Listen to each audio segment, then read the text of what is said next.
Hello! Welcome to Fire Breathing Kittens, an actual play podcast. Every episode microplot is a complete adventure with a beginning and an end that fits into the overarching macroplot of the whole season. Because they stand sturdily on their own, you can listen to these adventures in any order and skip any that you don't enjoy. Today, we are playing using the combat mechanics from a game called Exuviae. It's our first time playing, so we might make some mistakes. But if you enjoy these mechanics, you can find Exuviae on itch.io or DriveThruRPG. Build your own Exuviae character and play a game with friends. Speaking of friends, today we're joined by Bill the Statue Man. Hello, my name's Bill. I'm a 7-foot-tall living statue. I have dark grey skin and grey eyes. Some people say I look stoned.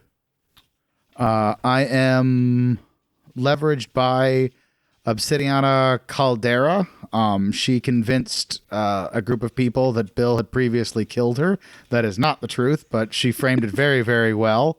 And then I have leverage over Alec Brome. Bill knows he's a thief and a murderer.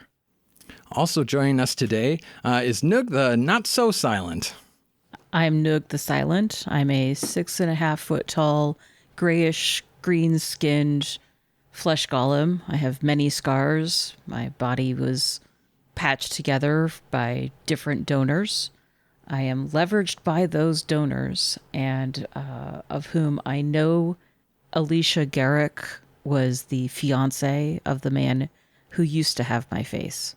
I'm also leveraged by Adam Shelley, who is my frenemy, and I have leverage over the Jocelyn family, whose their son's face is the one I wear. Nugh 3000, who I helped gain freedom, and Professor Spark, with whom I have a very problematic relationship, as she is my creator, and I despise her. Very good. And also with us this evening, we have Sadie and Jabluka, or some combination of those individuals. That's correct. Inside the body of this Macrotus elf, with her silver hair, with her ears stretching as wide and flat as the horizon, is an Elizabethan peasant. My 10 peasant words for you today are, not that this is a drinking game, of course not, but bodements means prophecies, crisped means curly, fable means the palm of your hand, float is a flood or the sea, have old is to have a lot of trouble, hurly-burly is the noise and confusion of battle, moon or moundbank, M-O-U-N-E, what do you guys think? M-O-U-N-E, moon? I think it has a typo, and it's mountebank. Oh, mountebank, excellent. I'm really glad I asked. Mountebank is charlatan, or over ears is underwater, pies is delay, rancor is greater.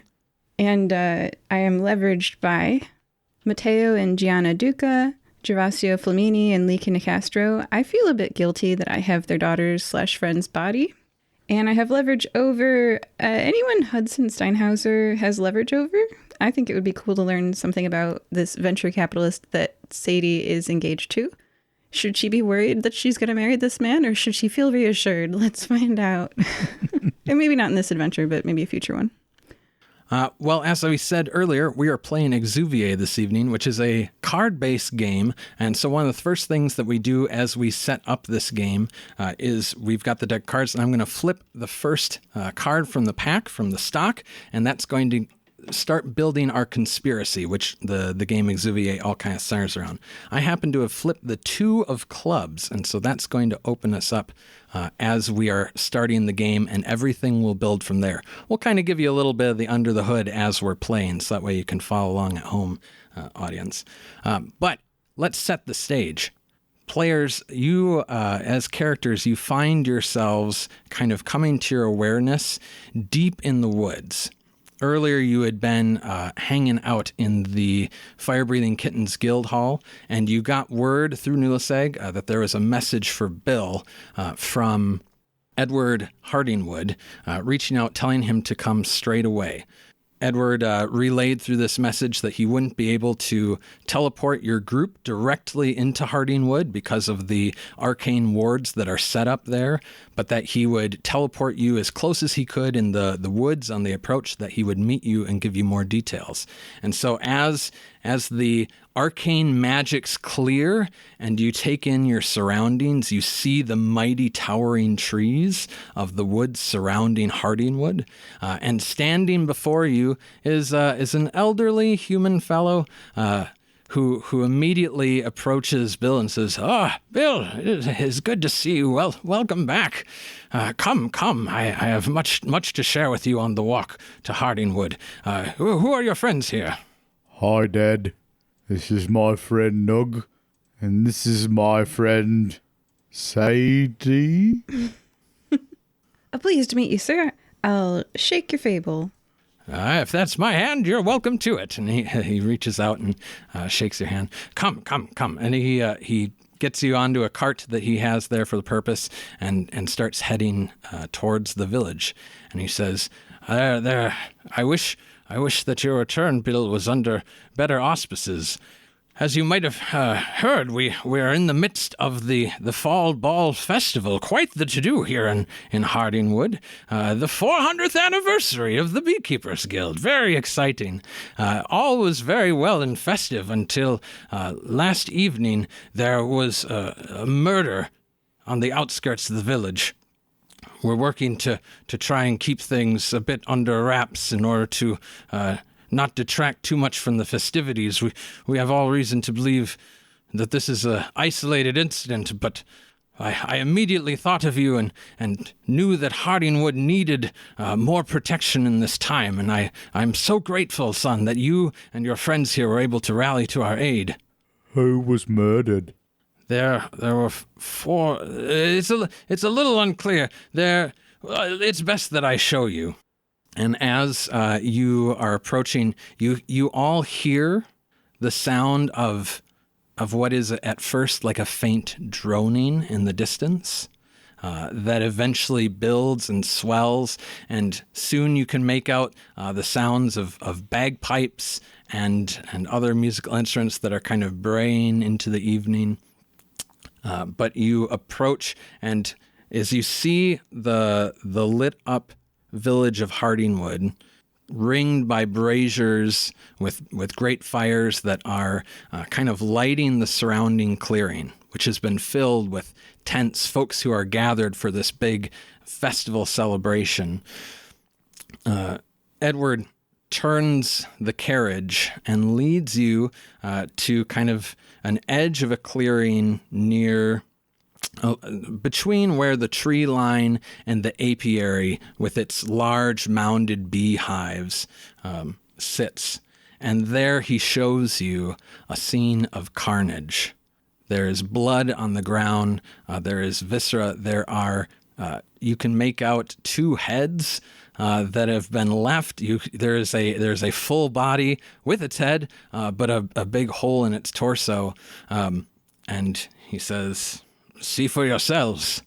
Does Bill recognize any of the faces having grown up? Well, I don't know if grown up is the right word, but having lived in Hardingwood? That's a fair question. I imagine that you recognize the individual, like you see the faces, but they don't stand out to you as particular identities.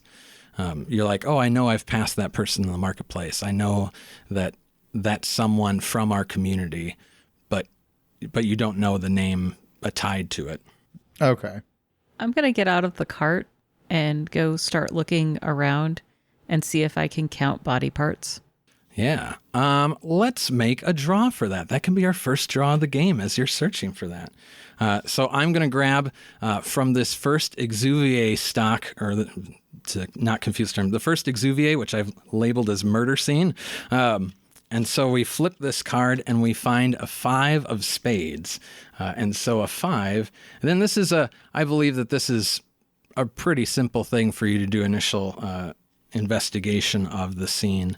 And so you're able to quickly identify, again, you've got 2 heads that aren't attached to bodies, 1 head that is attached to a body, except the body has a large gaping chest wound. You also find some strange wiry finger-sized appendages, black, covered in coarse fur, little barbs on the end of them. And how many body parts do I find in all?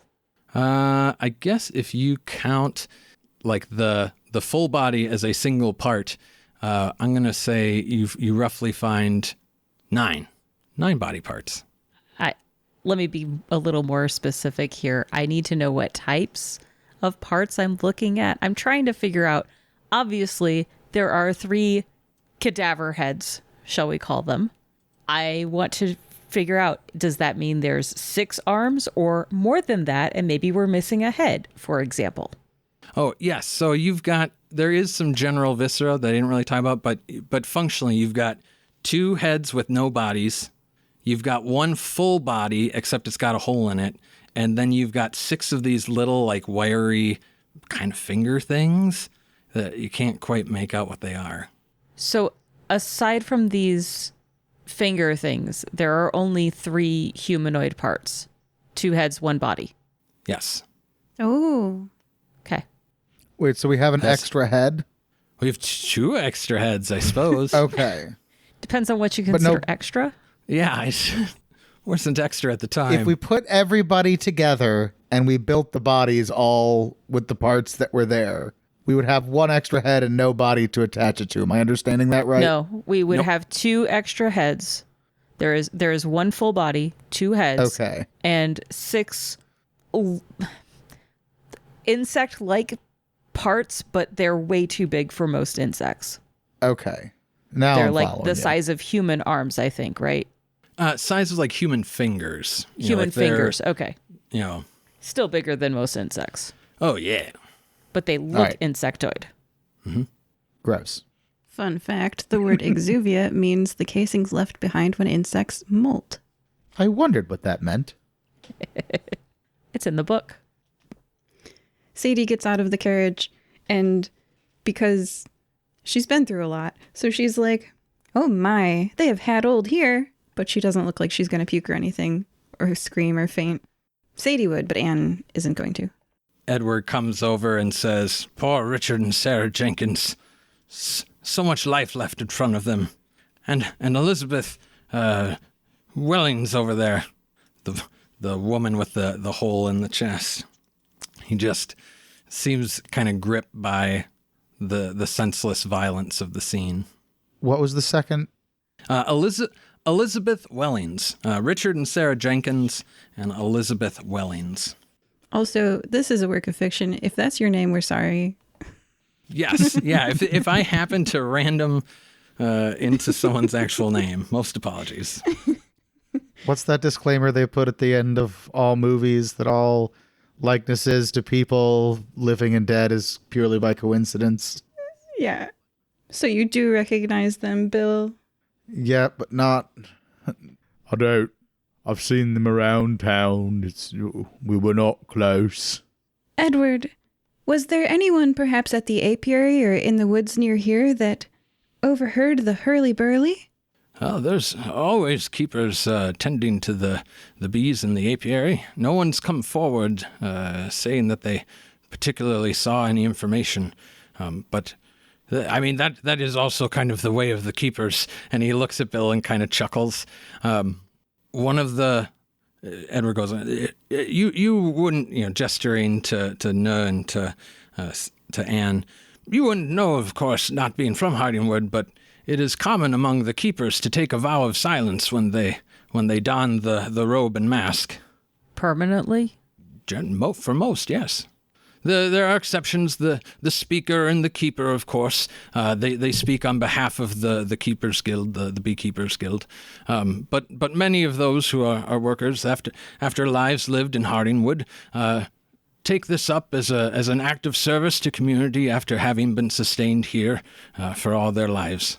So I would like to use my woodcraft skill and look at the ground and grass around the bodies and the finger-like bug parts and see if there is a disturbance in the grass, as if a giant bee had flown around here, a la kind of footprints, maybe, if it's heavy enough that I might be able to possibly track. Let's flip a card for that. And I do have a woodcraft as one of my skills I chose. GM, what's the difficulty of this? Simple, tricky, or challenging? Yes. I think that in this particular instance, that this is going to be, I'm qualifying this as a simple challenge. Which for the listeners means 5, 6, 7, 8, 9, 10, and ace are a success, and 2, 3, 4 are a complication. All right, so we flip next card, and we find it is the 7 of hearts. And that goes into my grip, correct? It goes into your grip, yes. And so right now, Nugh has the 5 of spades in his grip, and Bill, you've got the 7 of hearts in your grip. Okay. And that means I succeeded, correct? Yes. And what that success looks like in this scenario, you do, in particular, there are some spots where there are a series of deep depressions that then, seem to lift off, that there's no, in the way in which you would expect there to be additional deep depressions if something were walking or running, that there are not. And particularly as you name, I've got this sense I want to look for like a big bee or some flying creature. You cast your gaze a little bit above the horrific scene of violence, and you notice going into the woods, into the tree line, that there is a glove, a leather glove that has caught on one of the trees, just a little into the wooded stand. Who all is within earshot right now? Beyond your party, or? Yeah, like, are there keepers around, or is it just us and Edward standing here? I imagine that at this distance, you can see 50 yards or so away is where the grounds of the apiary stand, and there are keepers that are moving about around the grounds, some with lit torches. There are braziers around it that are smoking slightly. But in terms of the immediate vicinity, it is y'all and Edward. Is it nighttime right now? It's evening. Okay. Very I say in a dusky. voice to make sure it doesn't carry on beyond us, since everyone here is a potential suspect. I see a glove in the woods over there that those big bug prints kind of lead to. I think maybe that's a clue. Tell me what happens next. Excellent discovery, Bill. We shall investigate it without pies. But first, a question. Wait, no, without pies. I'll ask questions of Edward later. I move over to the leather glove hanging on the branch. Yeah. I think that it's up in the tree. It's a task to get it down. I think we want reasons to be flipping these cards. I'm going to call it again a simple task, but it's something that you got to retrieve out of there. I feel like Sadie's body is probably best suited out of the three of us for climbing a tree, considering Bill and Nugh are basically built like giant slabs. You guys weigh more than the... We weigh more than the tree. I weigh several thousand pounds. I'm not that heavy, but yeah. GM, I would like to use my spying cracks of reality, reaching in and pulling through creatures from the multiverse ability. Oh, yeah, that is definitely a thing that you can do. I'm going to invite you to tell me, is there an aspect of difficulty or challenge for Anne when she does this? Or is this just like, nope, this is just like grabbing something off the shelf? At first, there was no aspect of difficulty or challenge. She was newly arrived in this world and nothing had found her yet or started noticing what she was doing. And she still thinks that's true. But if, during the course of this game, something notices and comes through because I created an opening, hey, this is a horror game. This is probably the right episode to introduce that. So right now, she thinks it's as easy as pie. Look, I see a bird. It's in another multiverse. It's not this one. There's no bird on the branch here. But if I just poke there, make a crack, and let it come through, everything will be solved, and that will be the end of my problems. It will knock the glove off of the branch by simply existing, and I shall catch it as it falls down. There you go. I love that. So what I'm going to tell you in terms of the challenge, that for anyone else attempting to reach through the ether and pull something over, that would be a challenging thing to do. But because you have this skill for it, it's still going to be a tricky challenge for you here in Hardingwood. So we're going to draw a card related to that, and we're going to pull from the stock because this is what you do when you're doing something not specifically related to an Exuviae. So we're going to flip the top card of the stock and get the 7 of diamonds, which on a tricky check leads to a bit of a complication. So here, you said that you had seen a bird that you imagined you were going to be pulling through. Let's say that you reach again. Can I define complication? I love mechanics. Yeah. So I'm just gonna Complication. The character is successful in what they set out to achieve, but this makes things harder. For example, the sound you heard was a person, but that person is a threat. Or you successfully flee the collapsing building, but now your leg is sprained. So go ahead, GM. Yeah, if you have a specific complication in mind, I would invite it. But what I'm going to tell you, absent of that, is that you reach through and you bring this bird through. But where you are so accustomed to this just being a kind of commonplace and easy thing, number one, you feel resistance like you have never felt before as you attempt to bring this creature through the rift. And it feels that resistance too. And so this thing comes into our reality screaming in pain, bringing a loud cry of attention. And you all see, though, at that 50-yard mark, the folks at the apiary that we're moving about, heads swivel and turn and orient towards y'all. And you know that at least them and perhaps others have honed in and are bringing attention to your little group. And this bird creature comes through. Knocks the glove off. I catch the glove. It screams. It probably woodpeckers my head a few times. It flies off. And I'm like, apologies. So you get the glove, and as you examine the glove, the thing that is most immediately present to you is that this glove is a heavy leather glove. And as you turn and you look, you realize that the glove is filled with wax. I hand it to Bill and Nugh, and I say, "My friends, look, the glove is filled with wax. What do you make of this? It's heavy." I assume it's beeswax. Is it beeswax? How would you identify what type of wax it is? Smell, color, taste. Are you putting it in your mouth, Nugh? Well, if the smell and color look enough like beeswax, no. But if I still can't determine between beeswax and paraffin, then sure.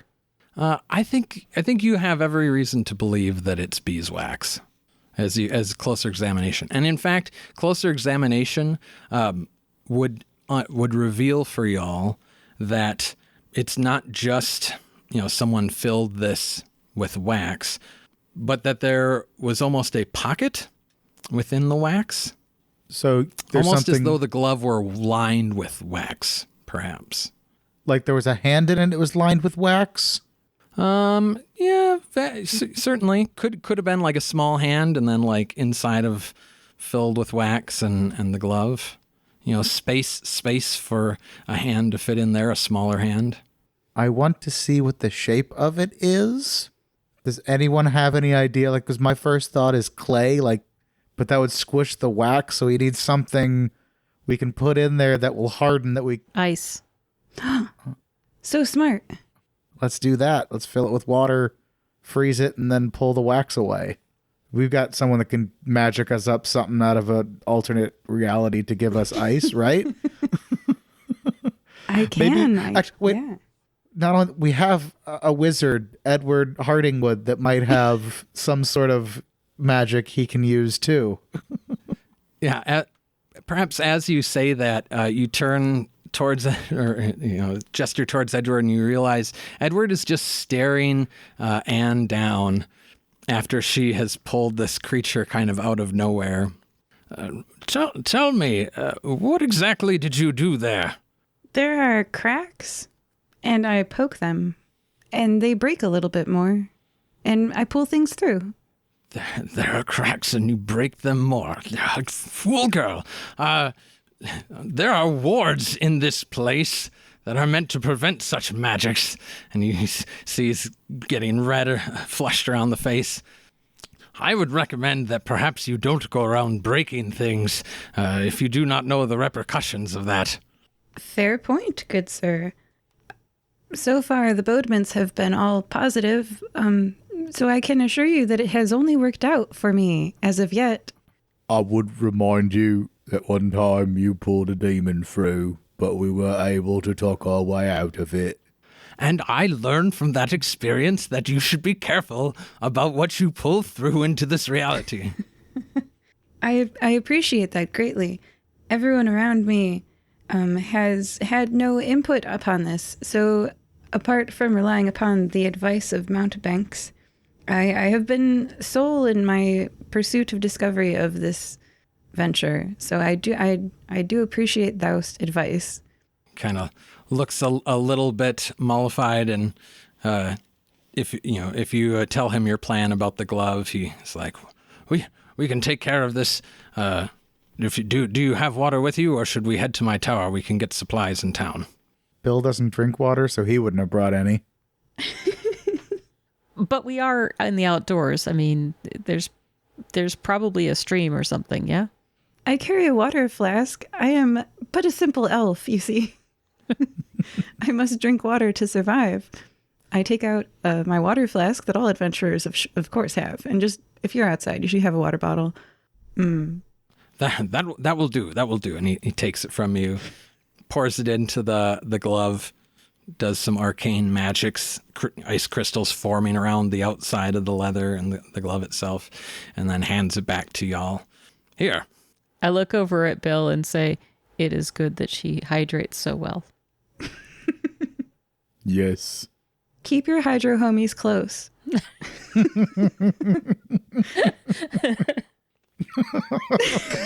missed it, listeners, but there was a giant dramatic water bottle. All right, so I think we're going to turn this glove inside out and see what we got. All right. As you turn it inside out, this frozen object falls where you've created the mold, and you are able to identify that while this is definitely in the shape of the glove, it's lumpy, it's misshapen. Like, it doesn't have the same proportions that you would expect for any humanoid hand that you're familiar with.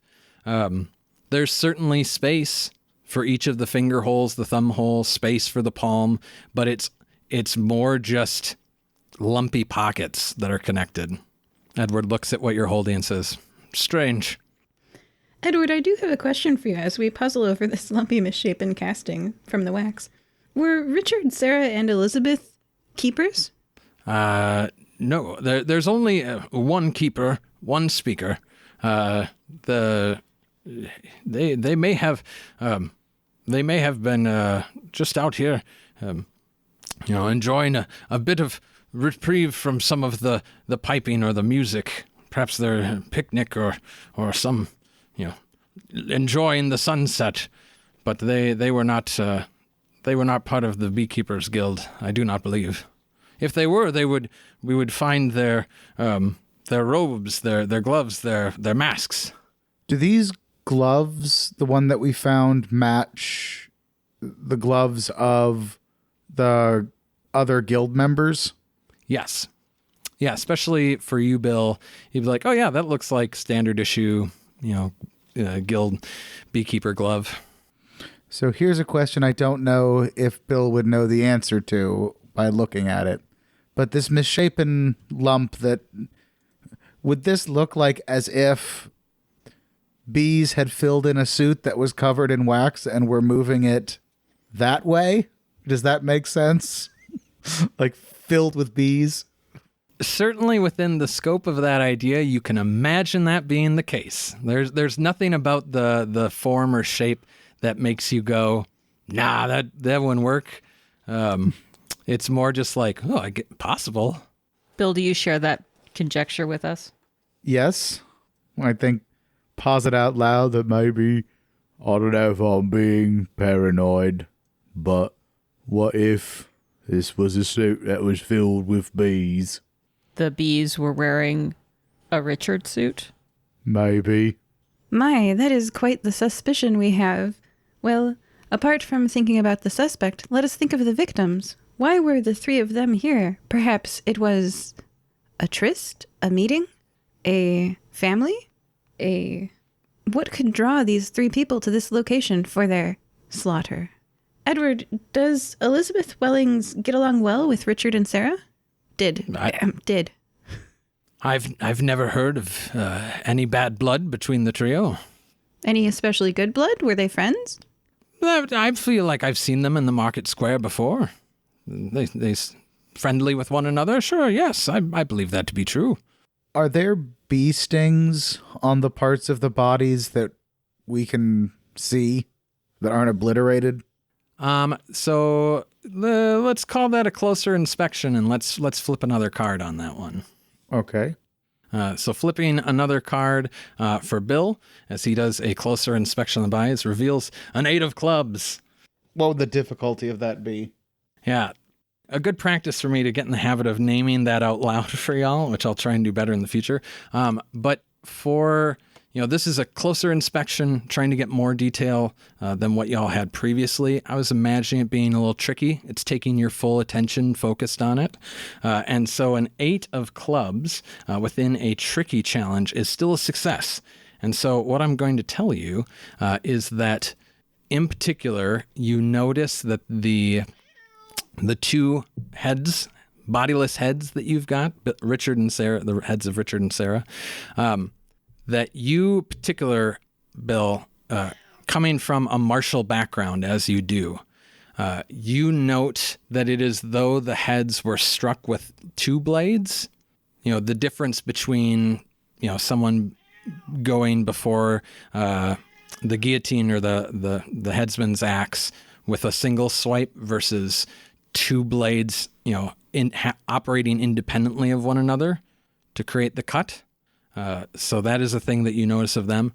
And then with Elizabeth Wellings, again, what you've got is a gaping chest wound, almost as though a large pole or a stinger. Yeah, just or stinger. You could say that, I suppose. It would have to be a rather large stinger. To create like a fist-size hole in the human body. But yes, a rather large stinger could do the trick, I suppose. So imagine I just said all that in Bill's voice. And here in this moment, before, I'm just going to interject for a moment because audience at home, we've got a little digital tabletop where we're arranging the cards in the grips. And so now Bill has 2 cards, the 7 of hearts and the 8 of clubs. Is it fair to imagine that you want those? Well, if you've got access there, Bill, you can arrange them. But I've got them right now just set in 2 different little piles for your grips. I would like to add the 8 of clubs to the conspiracy. Boom, you got it. I had that same thought just before he says, like, oh, that's a club. Clubs are up in the conspiracy. So up it goes. And don't we have an 8 of... No, never mind, that's not an 8. Listeners, now if we flip a 2 or an 8, that opens up a second suit. And if we get a third card after the first, right? So the third after the first. So the 4th club will codify a new truth for the conspiracy that we're uncovering. Ew. So I'm good at carrying heavy things. I'm going to start loading the bodies onto the cart. They've been out here since yesterday, yes? Since earlier today. It's probably time to get them towards burial. Before we do that, I would just like to examine the crime scene one more time of where the bodies are lying in relation to each other and see, were they trying to run away? Can I tell if they were fighting, if they were fighting outwards, if they were fighting each other? Is there anything I can tell like that? Yeah, I'm gonna flip. There happens to be one last card in the murder scene Exuviae, so I'm gonna flip it. I'm gonna call this a simple task, but it is you trying to get a little bit more information. So I'm going to invoke a card flip on it. And what we find is the 4 of diamonds, which on a simple task is still a complication. And so what we have going on, again, complications, you succeed at this. I'm going to give you a little bit of information, and I'm going to let you know what the complication is with it. So you decide as you're looking at this arrangement that you're pretty confident that initially Richard, Sarah, Elizabeth, that they were gathered together, that you're inclined to believe based off of where Richard's head and Elizabeth's body are, that they were close to one another when they fell. And Sarah seems a bit removed at a distance. And also, I'm even going to tell you that as you're looking for, this information about where people were placed, that you feel kind of confident that there might be an extra set of footsteps here between, you've got 2 heads and Elizabeth's body. You kind of feel like there are 4 sets of footprints. And you make this determination just as I think this is a great opportunity for Lady Elizabeth Featherbottom to come up, flanked by a couple of folks with torches. The town is responding to that screaming bird that appeared, and the sight of folks here at the tree line. And Lady Elizabeth is calling out, "Here! Come away from there! No one's supposed to be there." And she says, "Oh, Edward, it's you. And oh, of course, it's you, Bill. I should have known. I imagine that those are some more of your fire-breathing kittens, eh?" These are my friends. This is Nugh, and this yes, is Sadie. Nugh, I remember you. So, let me just be clear. Mob with torches just arrived? More like an authority figure with a couple of muscle, just in case. Yep, nope. Nugh is backing away. Bill would Nugh like to doesn't step. fear much, but fires it. That's fair. I would like to step protectively in front of Nugh. Yeah. The little elf girl does too. Lady Featherbottom, I know you don't like me much, but can I ask you and your friends to please put out their torches? It makes my friend Nugh uncomfortable. I won't tell them to put them out, but take a few steps back. We know Edward, and we know Bill, and Thank you. The couple that came out with her, the pair that came out with her, they fall back, a handful of paces, give you all a little bit more distance. Well, what do you have to say for yourselves? I imagine that Edward here has pulled you in to, what, investigate? Yes. Dost thou not want the murders investigated? I don't know if I feel like an investigation by brigands and rogues is the best way for us to go about protecting our community. We're not brigands. You are muscle for hire, are you not? No. Yes. We are heroes for hire. I'm a poet. Ah, Heroes and poets. And me. And people who pull birds out of nowhere. But not brigands, I don't think. What makes you think we're brigands?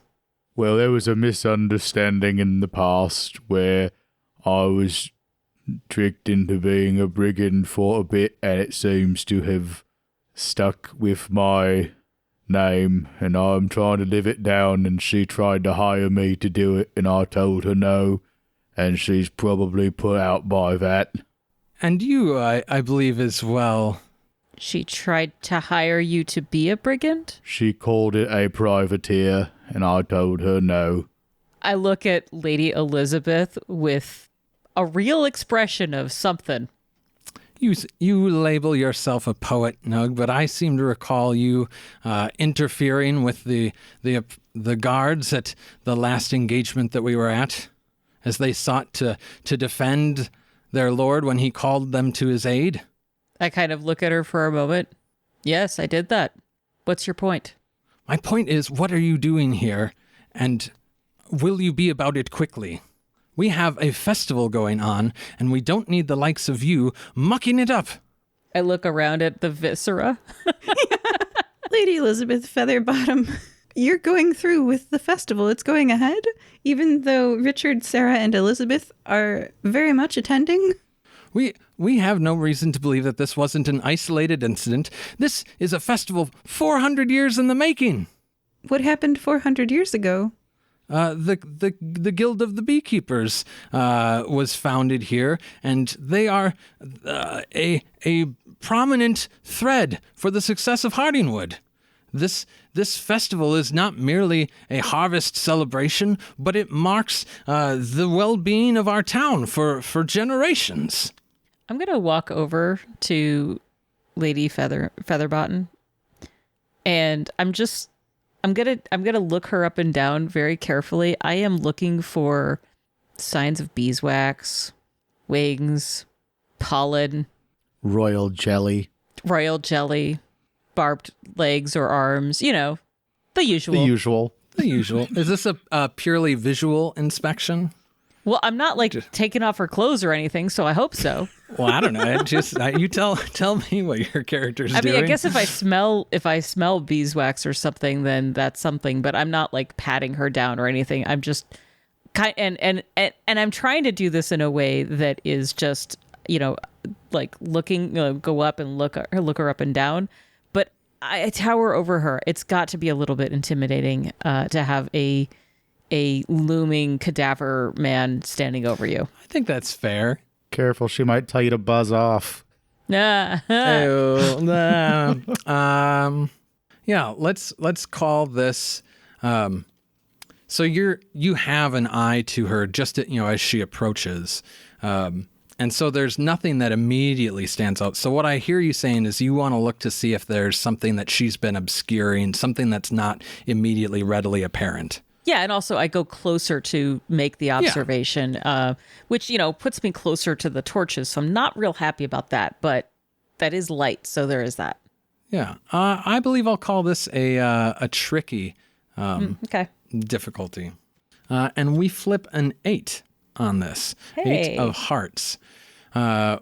Which as we consult our little deck, this actually already has a layer in the clubs connected to it, and so we're able to add this 8 right to our conspiracy and open up the next layer of the conspiracy. That goes out of my grip then to do that? Correct. But also this is a success, correct? Yes, this is a success, and this is another.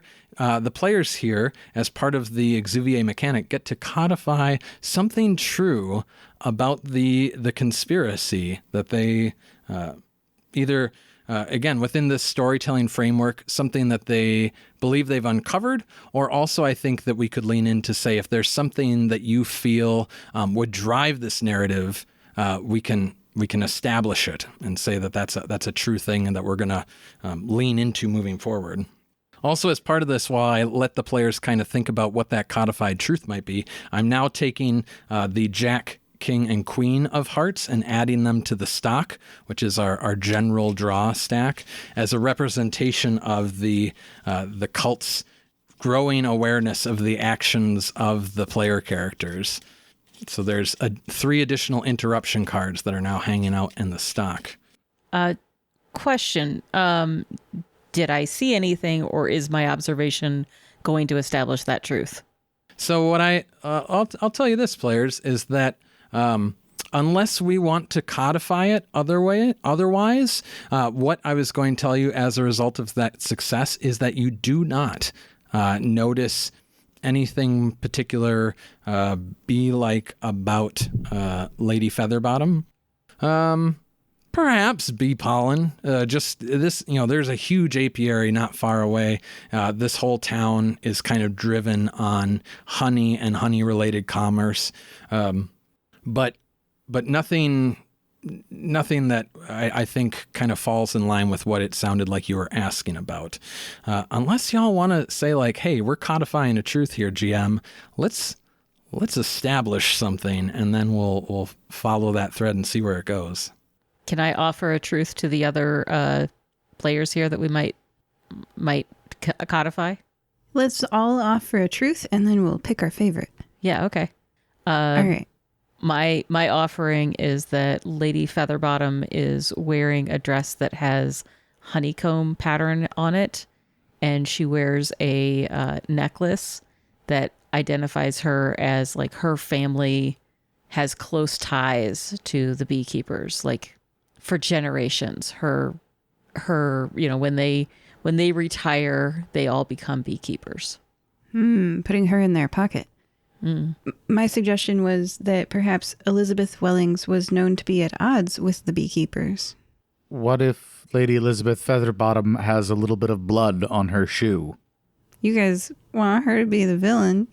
Not necessarily, but she What are could have seen what implicated? was there or been Covering for them. covering for them. Or, I mean, it could be a completely innocent reason. Maybe she went to the butcher shop. I don't know. Maybe she just walked across this field that is covered in guts. Yeah. Maybe she just kicks puppies for fun. I mean, I wouldn't put it past her. I don't necessarily need her to be the villain, but I like the idea that she's, But I think since Nugh drew the card, it should be up to Nugh. Or the GM, since you have Okay, pre-written yeah. story. Do any That's of these true. work with what you're going for? I mean, I can make any number of things work. But if there's not a particularly strong tipping point one way or the other, I will actually lean into Nugg's suggestion and say, this is the fall ball, baby. This is the harvest festival. Lady Featherbomb definitely is decked out in attire that is amplifying this prominent facet of her community. Honeycomb stylistic, stylings all around. And were you to press in conversationally, kind of a little wibbly wobbly with the timing on this, it's freely known information that you'll be able to get either from Bill or from Edward, after the fact, to know that as the mayor of Hardingwood, that Lady Featherbottom is often seen in the company of the speaker and keeper of the Beekeepers Guild. That there is no formal relationship between the guild and the mayor's office of Hardingwood, but because of how prominent it is, because of how much the guild hall, it essentially ties this community together. It is a well-known fact among the community of Hardingwood that the speaker and the keeper have the lady mayor's ear. Can I ask a clarifying question of the GM for a sec? Mm-hmm. Yeah. Earlier, and this is my confusion, but I'm making notes and everything, so I want to make sure I understand. In the Beekeepers Guild, there's a speaker who does speak. There Both is a keeper who does not speak, and then there are a number of beekeepers. Is that accurate? Mostly true. So there are a number of beekeepers, lowercase k. There is one capital K keeper and one capital S speaker, both of whom have been known to forego their vow of silence when they take on the role. But the lowercase keepers, as a general rule, are kind of known to like, oh yeah, they take a vow of silence and service to the community. And after they don their mask, are they pretty much anonymous after that, or is that just when they're working? Pretty much anonymous after that. There's again, something that you could get either from Bill or from Edward in conversation. There is functionally like a monastic community element to the Keepers Guild that in dormitories within the guild, within the mead hall, that once someone has donned the mask, that they tend to serve out the end of their days in quiet service and community. And that's just been a cultural practice in Hardingwood for kind of as long as anyone can remember. And so no one it's normal for the community. No one thinks twice about it. And not everyone becomes a keeper, but for those that do, that's common custom. Thank you. I imagine they have a super nice garden that you can tend. And like rigid wake up and sleep times and the same food every day. And there's some people who are just like, yes.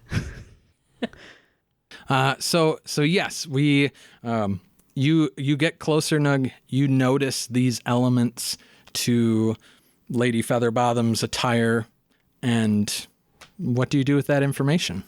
At this time, nothing. I'm going to wait for after she's gone. She looks up at you apprehensively and then takes a slow, measured step back from your loom. I think that's when I realize that I've been looming, and I also take a step back. So now I step back towards where Bill is.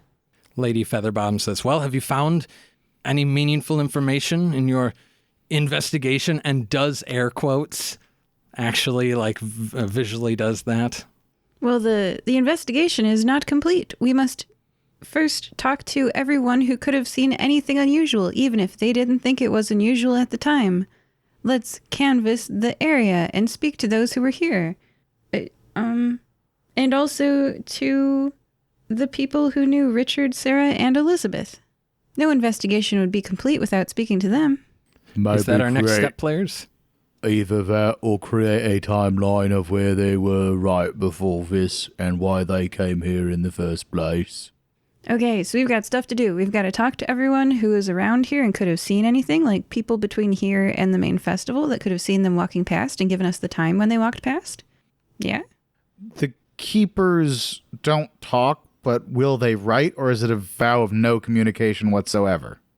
That's a great question. It is not a vow of no communication, it is a vow of silence. So writing is on the table. There's certainly like gestures and other. So keepers will also staff the mead hall. This is a thing that Bill knows. And so if people come in, they'll order something, or, like the keeper will like gesture to the board, in terms of saying like, oh, those are your options. Can I be a keeper? There's a mead hall and you don't have to talk to the customer. Yeah. I know. It's great. Mechanical question for you, GM. Mm-hmm. Just because the hearts are open, I have a 7 of hearts, but I can't play it because the 7 of clubs has not been played yet, right? Correct. And also, okay, if I see that the grips are properly displayed on our digital board, it looks like you currently put the 4 of diamonds on top of it, and so that 7 is locked until the 4 of diamonds would. I want 2 different piles. It's up to. Okay, there you go. There you go. 2 different. I just wanted to make sure we didn't forget that one, so I pulled it down. Yeah. All right. 2 piles. Oh, thank you. So I've got my own here because I don't want to run another thing. I don't want to try to mess with things, so I'm creating my own board. Same. I have them physically. Yeah. So for the listeners, our conspiracy file has, as the top suit, clubs, a 2 and an 8. And then as the suit below that, hearts and an 8. And that the truth is, for that, when that suit got opened, it's that Featherbottom is wearing bee-themed clothes. All right. Do you guys want to, ask people, maybe some drinks vendors, maybe some, people selling whatever people buy at festivals? I don't know, bee-themed jewelry. Honeycombs preserved in metal. Yeah, for necklaces and stuff like that. Walk and eat in honeycombs. Oh my gosh. We need to stop there. Anyway. Maybe they saw them walk past because they had to have walked out here, right? All kinds of wonderful festival foods for Anne to try and sample. I want to talk to the beekeepers. Lowercase k. Okay. Let's do that. So. I see them 50 feet from here. They're staring at me after the bird incident. Yeah, they have been staring. Actually, they were staring initially, but they have since kind of resumed their rounds. I just like to keep track. So things that we've talked about going and chatting with the keepers at the apiary to whatever extent we can. We've talked about kind of canvassing, I think, the tent area, the general commons, to see if there were if you can find anyone that had eyes and ears on Richard, Sarah, and Elizabeth prior to their arrival here at the scene.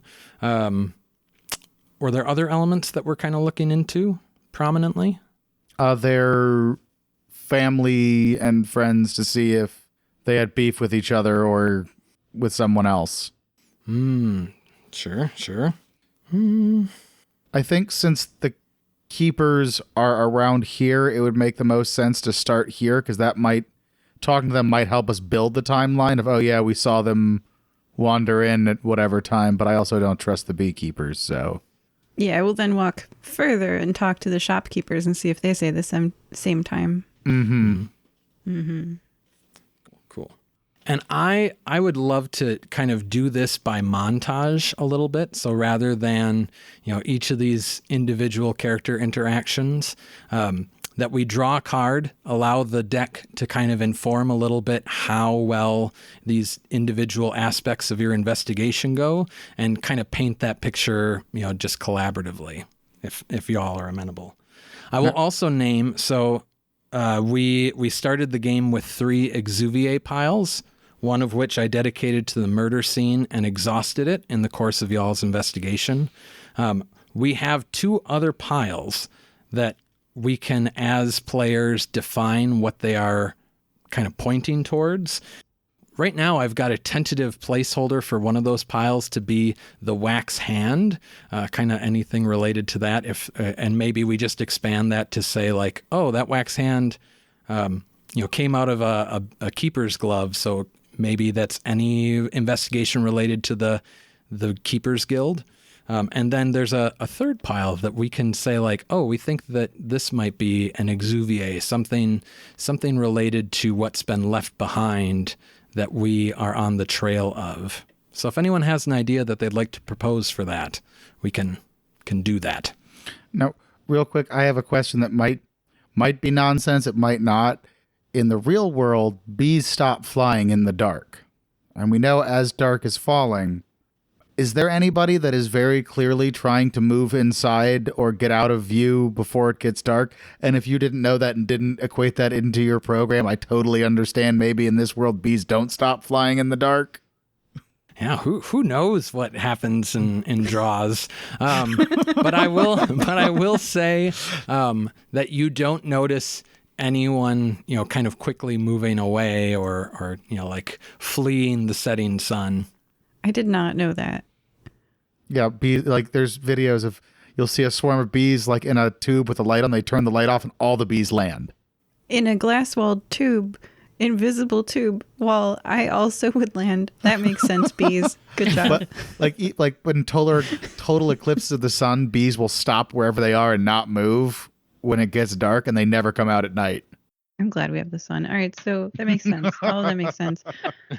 I heard nothing prominent for that third Exuviae, so just let me know if something comes up. But otherwise, it sounded like we want to start by going over by the keepers and kind of seeing if we can gather some info there. Yes. So and also, a part of trying to gather that info. Nugh still carries his slate that he used to use for communication, so he has that available for them to write on if they're willing. But also, I'm pretty good at seeing when people have lost their agency. So that's kind of part of interviewing them is me trying to figure out, are they in control of themselves? Interesting. Okay, I like that. Oh, yeah, back to the piles. So, you guys, we want to draw from the piles because the deck gets more and more face cards added to it, and the piles don't, right, GM? That is correct. Yeah, we want to draw from those piles for sure. Then I recommend we follow up with the glove because it was hanging at the edge of the woods. Maybe we follow it into the woods before we interrogate people. So mechanics wise, we can draw that one empty before we draw a third pile. GM is giving us that pile for the keeper thing that Nugh is doing. I'm happy to let that be I thought that was anything related to gonna the be keepers combined, since that was a keeper's glove. Gotcha.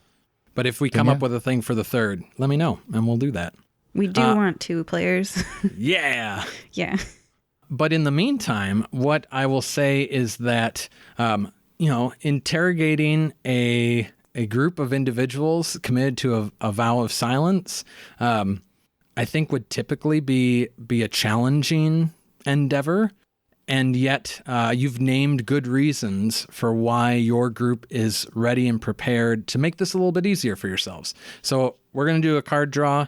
I'm going to call it a tricky challenge. This is going to be from the Beekeeper's Exuviae pile, and we'll let that kind of paint a picture of how we should understand how this interaction went down. And so, for a tricky challenge, we flip a 6 of hearts, which hearts are on the conspiracy, but there's no 6 of clubs yet. So this one's going to go. One thing I didn't really do because we just left this broadly open is we weren't super clear about who was drawing for this challenge. I would love to propose that this is Nugh's 6 of hearts. Absolutely. Since Nugh has the slate and kind of was driving the scene there. Nugh, So- same pile or new pile? Or grip. Sorry, grip. New grip. There you go. All right. So you get what you want, but there's a complication here. And so tell me what, in terms of getting what you want, I think things that I heard you already say where you're trying to establish like time, you have location, but you're trying to get like a timeline for this little gathering and when things went down. I don't think that's what Nugh is trying to get. I think tell me more about what Nugh wants. So I think, and I think that the what I jotted down was that we're going to also ask like local shopkeepers and things, and that's where we're going to get that timeline. Mm-hmm. I think Nugh is really trying to figure out like how culty are these people, and sure. whether or not they have agency or not. Like if they're like really fully, brainwashed into some kind of cult, then I think that's what I'm finding out. Okay. Yeah. I would love to invite you as a player here to kind of shape what I'm going to tell you is that in this, and so I'd love you to paint the picture of what I'm going to kind of tell you is the truth of the interaction. What you will find as you engage with the keepers and try to get some sense of their own willing participation, is that your sense of, are people acting with full agency? Are they authentically bought into what they're doing? These keepers you're talking to are all in. I don't know if there's a particular thing that they do or way that they act that gives you that sense. I'd love to hear it if you got an idea in mind, but you get a very authentic, a very sense of like, these individuals behind the mask, they are, there's not a hesitancy to them. There's not a, I don't know entirely what you'd look for. So I won't go any further. Yeah. I'm kind of looking for, and it's hard to get out of this kind of interaction with them. But I'm trying to get a sense of, sure, they're all in, but are they all in willingly? Mm-hmm. Right. Yeah. And I think that what I'd like to offer as the complication is we've spoken before that Nugh can sort of read sign language. Mm-hmm.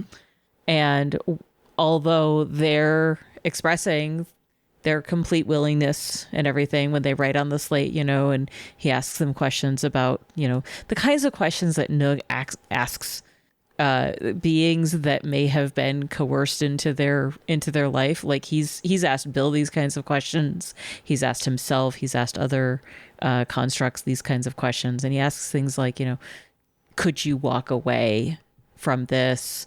And they answer with things like, I could, but I won't. Or I wouldn't do that. Things like that. But I think that they write that on the slate, and it's very convincing. But at some point he catches out of the corner of his eye one of them signing to another something that seems contradictory to that. Something that either indicates that maybe they're not as bought in, or something that indicates something else entirely. And maybe... Can I make a suggestion? Yeah. Their assurance that they're here willingly is all exactly the same wording. Ooh, creepy. Yeah. Yeah, I like that. That's very on good. brand. I think Yeah. I think both that is part of the exchange. And also, as you're pressing in on this, part of the complication is that, over the course of a few conversations with different keepers, there is an increasing level of your resistance that you're encountering in terms of them starting to be like, please leave us alone. Like what? Like stop. You are no longer welcome in this space. Like although they've answered your questions in ways that you believe are authentic, although that bit of it all being exactly like the same wording was very weird and a thing that's worth noting. Towards the end of your line of questioning, they are now rebuffing you, and you can tell that that you have left this impression among those keepers of who you are, of the questions that you're asking, and their efforts to dissuade you or to tell you that your presence and your asking of those questions has crossed the line from curiosity to unwelcome. Well, we still got to draw those beekeeper cards from that Exuviae pile. So if Nugh's not welcome, I got to flip some cards. I did the math before we started playing, and I think each person is responsible for flipping 9 cards if we want to solve this. And I've flipped 1 over the last hour. So I would like to flip a keeper card, but I'm not going to bother them. I'm going to offer them something. I'm going to be like, keepers, I noticed that thou likes bees. Perhaps thou would like a rancor bee. I noticed that there is a bee, and I would like to use my special skill, spying cracks in reality, reaching in and pulling through creatures from the multiverse to bring them a bee creature from elsewhere, and offer them a pet bee alien thing. Like parallel reality bee. So I'm just going to reach through, grab a bee, grab it, and it's fuzzy, and I hold it's like cat-sized, and I'm holding it to my chest, and it's a bumblebee, and I'm gonna be like, a friend, dost thou want this? Oh, its hair is a bit crisped. Oh, look how fluffy it is. And I'm gonna offer them a bee thing. It's yellow, it's black, it's fuzzy. I'm holding it to my chest like a cat. And then I would like to offer to the GM that this is not a simple check. Well, I would say even just the effort to bring the rancor, is that what I heard you refer to it? A rancor bee. A rancor bee. Yeah, the effort to bring this in is once again a challenge. You see it there. It's awaiting you to pluck the threads and pull it through the rifts. And yet, as you go to, you once again you feel that resistance. Yep, you get to draw. Don't make me fail yet. No. Right, so is this tricky or challenging? Yeah, regardless of how the thing resolves, the beginning of the attempt, like you can feel that resistance. You're like, oh yeah, we talked about that resistance that's in this place, those words and things. So yeah, you are a summoner by trade. So this challenging task is getting reduced to a tricky one, to pull this bee into this space. Drawing from the keeper stack of Exuviae, we find that you get a 6 of diamonds. A 6 of diamonds on a tricky. So this is a complication. And I'll happily take if there's a different one that we'd like to keep in mind. But otherwise, the good default that's been established is that your pulling of this creature does not come with ease for you or the creature. And it comes through screaming and in pain. No, why? Okay, of note, I'm putting the 6 of diamonds on top of the 7 of diamonds because here's my logic, listeners. Any club flipped goes on the conspiracy file. And then after club gets flipped, there's 9 cards that are hearts, and only one of them is valid right now. And then of those, that would have to be flipped for then any diamonds to be worthwhile. So I'm hiding this 7 of diamonds under the 6 of diamonds, and I can't access it, but I don't think I need to. It's gonna be a while until I need a 7 of diamonds. I do have the 7 of hearts, so if the 7 of clubs come out, we could play the 7 of hearts and the 7 of diamonds. Yeah. In a perfect world, in a 3-step process, we might get there. I do love that you're thinking on that level, though. I think that's the way you want to approach a game of Exuviae. So can I propose a alternate option? Oh, sure. For this doesn't go well.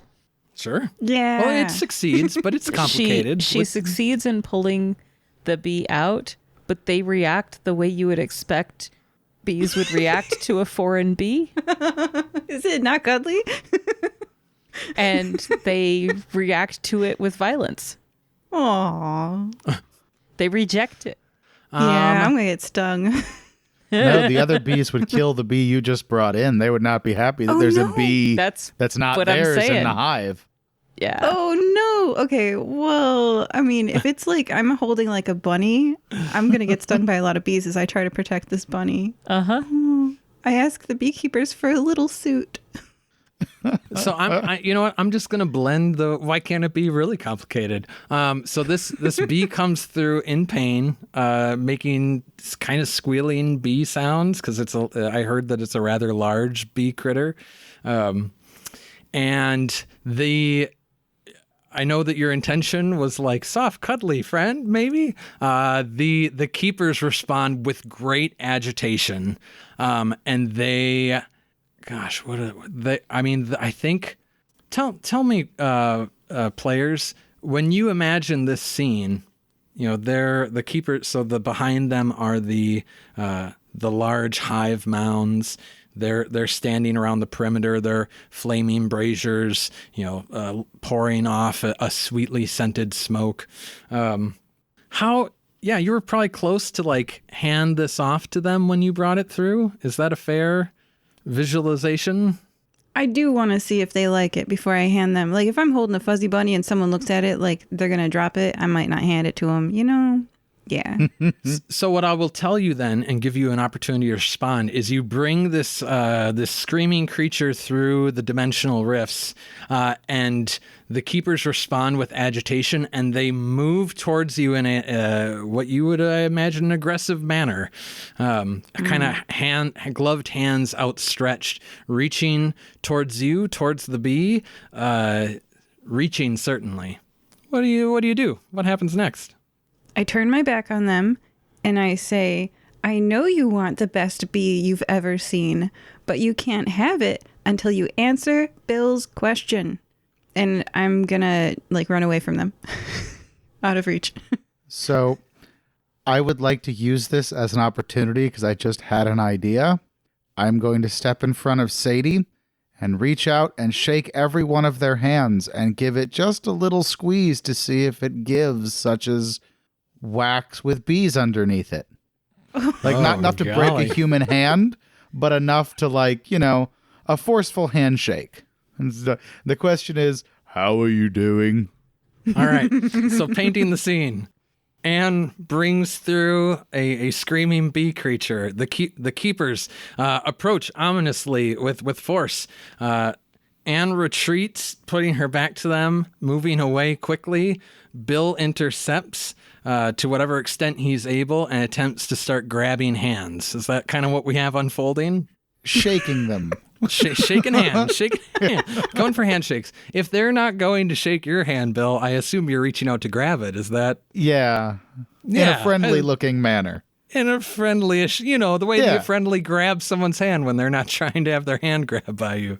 Okay. Have you never been reaching? Yeah. Have you They never been are reaching reaching for out. someone and someone reached out and shook your hand and it was awkward for a second? Yeah, you know, I have had that interaction actually. Bill is trying to force that with every one of these beekeepers right now.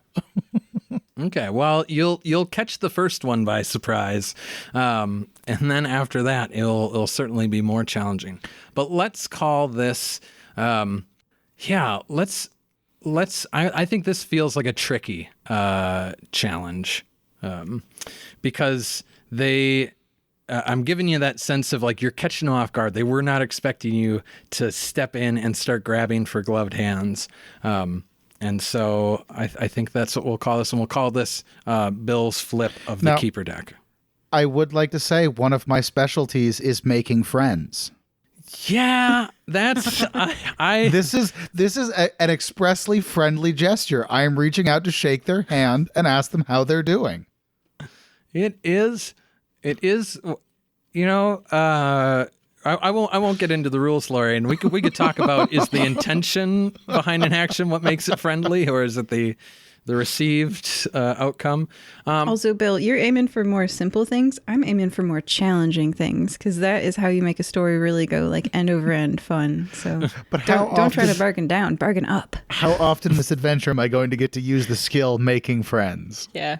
Yeah. Oh, okay. I love the reference. So I'll happily say, sure, that first beekeeper, you catch him off guard. This is a simple, you're like, I see a hand, I shake it. I know what to do with that.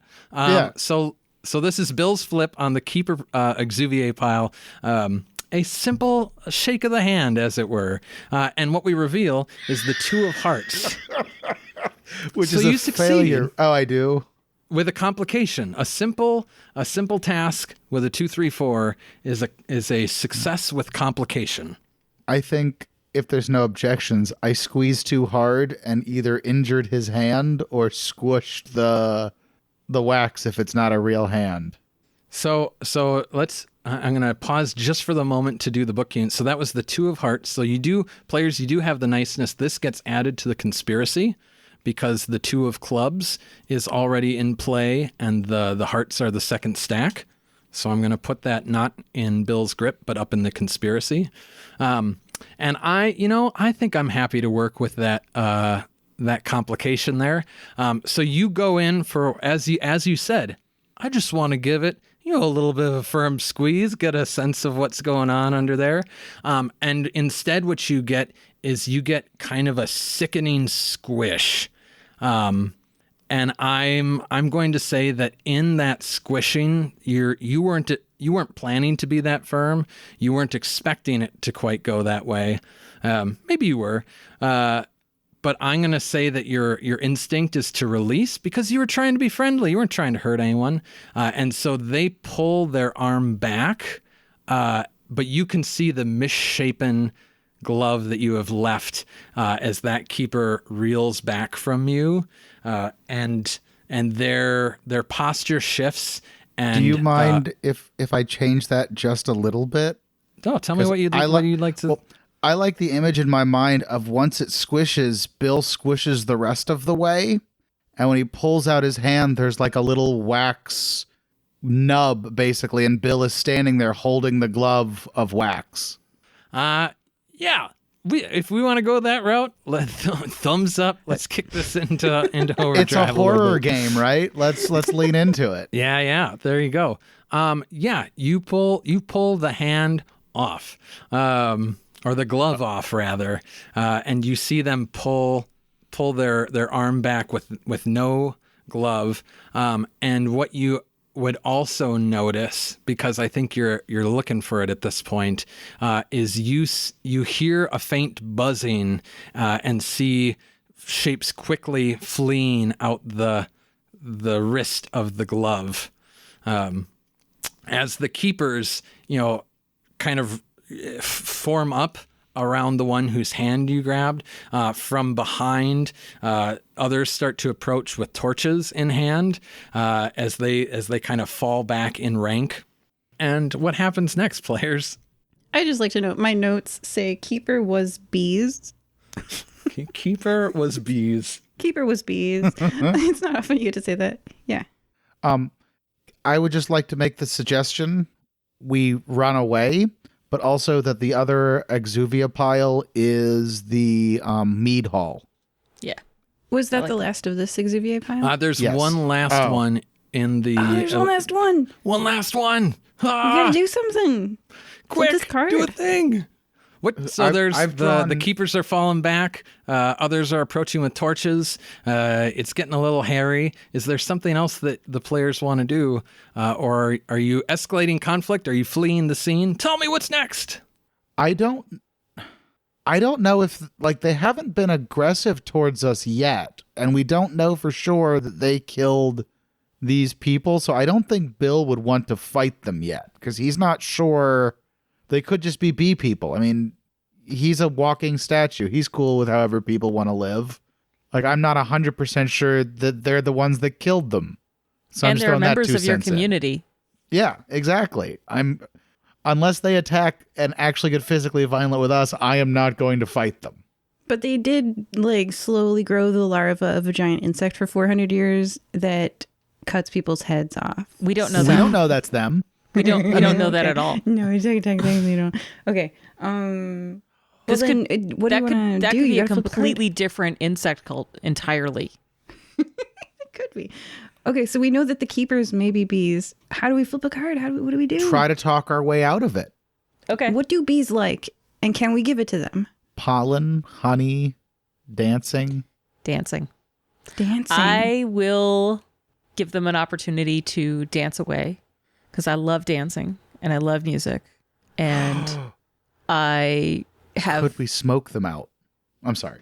We could do that too. Smoke makes them friendly, so let's add smoke. Let's add dance. Let's add Yeah, music. it's going to be a rave This is in a here. party. This is a rave. We're It's turning a it into a rave. festival. Yep. Yeah.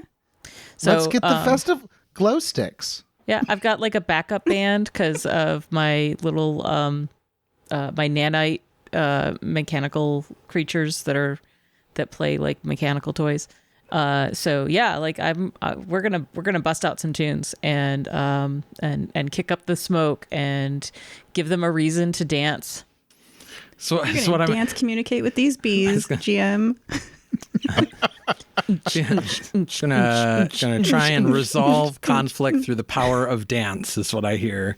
Yep, Yeah. dance off. And I've watched enough movies. This works. I definitely think that this is a challenging task, given what has just occurred.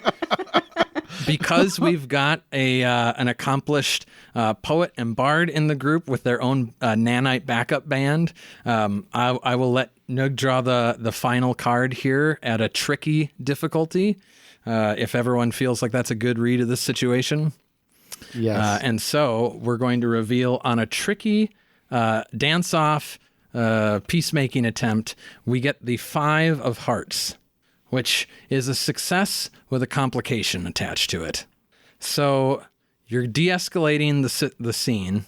They don't make moves to further surround you or escalate the scene, but something complicated happens here. I am putting the 5 on top of my 6 grip, 6 of hearts grip. And I think what I would love for us to do is to go out on the cliffhanger of what that complication might be. And we'll find out just how complicated our players have made things for themselves in the second half of our Exuviae game. And so as we bring this time to a close, we have with us this evening Nugh, Sadie / Anne, Dancing, dancing. and Bill. Choo-ka-choo, ah, choo-ka-choo, ah, choo-ka-choo, ah. Before you leave this session, please, if you do like our play, not our techno beats included or not included, please write us a review. It really does help us. And if you do write us a review, you can hear us read it on a future episode. Bye. Bye. Thanks, folks. Bye. Today's mid-episode shout-out is, quote, "A huge salute to the best boys, Hachiko and Balto. Your loyalty will never be forgotten." End quote. You can arrange for us to read your shout-out at firebreathingkittenspodcast.com. Did you know we have paperback, ebook, hardcover, and audiobook adaptations of our adventures on Amazon and Audible? Is there an episode of Fire Breathing Kittens that would make someone you know smile? Well, telling them about it would help us. Thank you. Welcome back, folks. Thanks for joining us for part 2 of our Exuviae game. We're going to get right back into it with Bill, Sadie, and Nugh. But before we do, Nugh has a recap of what you may have missed in part 1. Yes. So Edward Hardingwood had summoned Bill, the statue man, and his friends to Hardingwood, the village that Bill is originally from. We arrived and we were there on the cusp of the 400th anniversary of the founding of the Beekeepers Guild, a very influential guild. The faint droning sound in the distance turned out to be bagpipes. And Edward brings us to the site of a grisly murder. In the course of investigating the area, we find the body of Elizabeth Wellings, and with a gaping chest wound in the center of her chest. We also find the heads, only the heads, of Richard and Sarah Jenkins, and a number of strange, wiry, finger-sized appendages that look somewhat insectoid. We learn that the beekeepers keep a vow of silence, with the exception of two head beekeepers who are known as the Speaker and the Keeper. And while we're doing this investigation, Lady Elizabeth Featherbottom comes by to insult Bill, mostly, and cast aspersions on us. And we uncover the fact that she is, as the mayor, politically connected to the Keeper and the Speaker. Things are starting to look suspicious. So we go off to interview the beekeeper rank and file. And in the course of talking with them, which is kind of talking and mostly sign language or writing on slates, they all indicate to Nugh that they are there willingly, but they use exactly the same language to do so. And when when Anne offers them a bee creature that she has pulled screaming from another dimension, they react with agitation, and she kind of turns back to shield the bee creature from them when Bill steps forward to shake their hands. And in the course of shaking one of their hands, he squeezes too hard, revealing that it is a waxy something, and a number of bees fly out through the cuff of the glove that they were wearing. That is where we left off. Oh no, with dancing. We left off with dancing. Thank you. Sorry.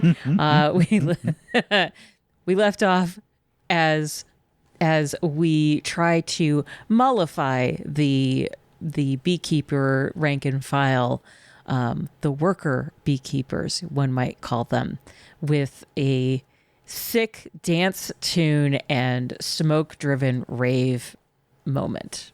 So as our party engages in their dance moves and their music, you do succeed. You notice some toes start tapping. The keepers, cease their aggressive approach towards your party. A couple of them are kind of like tapping the butts of their stave torches against the ground in time with the beat that you're putting down. But the complication that I will submit, if no one has a different suggestion that came bubbling up to them, is that I think in this moment you don't have any further success with those keepers, and you see approaching in the distance another one of the keeper figures approaching with Lady Featherbottom, and this one has on the wicker masks, which again, I don't know if I mentioned this before. I don't know if Anne would have spent a lot of time at apiaries, but like almost evokes a little bit of home. If you've never seen the style of wicker medieval beekeeper mask, that's what they're rocking. But this particular individual is approaching and has a stylized design of a honeycomb on the mask itself, and is approaching swiftly with Lady Featherbottom in tow, and says, "Here now, come away from there. Stop bothering them." And this, given the style of the outfit and the verbal command that you would leave the rest of the keepers alone, you have to imagine is either the speaker or keeper. Would Bill know which, since he is from the town? I think it's fair that Bill probably would have picked that knowledge up before he left town, and so you know that this is the speaker for the guild of the beekeepers. He is the Lorax. He speaks for the bees. No, the speaker speaks for the bees. Ah. So this is the keeper. This is the speaker. Okay. This is the speaker of the beekeepers. Yeah, it's confusing lingo, but such is the way of the Beekeepers Guild. So the clearly perturbed speaker approaches and says, "Come away from there." Are they dancing? The speaker's not dancing. Are the beekeepers dancing? I think at the approach of the speaker, their body language shifts from the little in time dancing that they were doing, and they kind of mill around a little bit and start to resume some of what their tasks and duties were as you initially were approaching. Okay, this is officially a cult. If there's dead bodies at my place of work, I'm not just keeping working. Yeah. Step around the blood puddle, please. Thank you. Well, we're in the meat hall, right? No, you're at the apiary, but that's it's 50 yards away. I don't know. That's nothing. I still have the wax glove in my hand. The squishy wax glove. Were there any bees in there? Did I kill any bees when I squeezed it, or just... You saw some bees initially fly out. Did you do a further inspection on the contents? Yes. I bet there are a few crushed bees in there. Oh, I don't know how Bill feels about that, but I imagine there are a few crushed bees in there. I didn't mean to kill him. Oh, well. You win some, you lose some. Would you like to explain why one of your beekeepers is actual bees? Sputters a bit. It's like, what are you talking about? The bloke right there that doesn't have a hand anymore, he's made of bees. You gesture, and in the midst of these anonymous figures, all garbed the same, the one without the glove has functionally disappeared, is just lost in the shuffle. Well, if you give me a minute, I can find another one. I do not think that you will be spending any more time in this apiary, sir.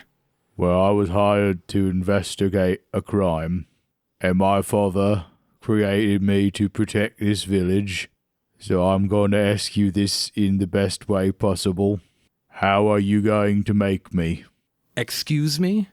I think I spoke pretty clearly. I have a job to do. The speaker turns to Lady Featherbound and says, "Did you hire these individuals, these ruffians, to accost the guild and in the aims of ostensibly investigating what is a town matter?" And Lady Featherbottom herself spars, "I absolutely did not. They are here of their own accord. There has been no hiring of them for an investigation." My father hired me, Edward Hardingwood. I do not work for you, Lady Featherbottom. We have made that clear. I don't think I will ever work for you. Therefore, I am not under your authority. The speaker pipes up and says, "I'm well aware of Edward, and regardless of what he has told you, he does not have the authority to allow you to accost the members of the Beekeepers Guild." I did not mean to accost. I meant to shake hands, and it was not a hand. Well, this is an outrage. What further need have you to search further in the apiary? What did you find that led you to believe that this is of import to your investigation? 2 heads and a torso and a head. In the apiary? Yeah. I don't know how well I've done saying the scene.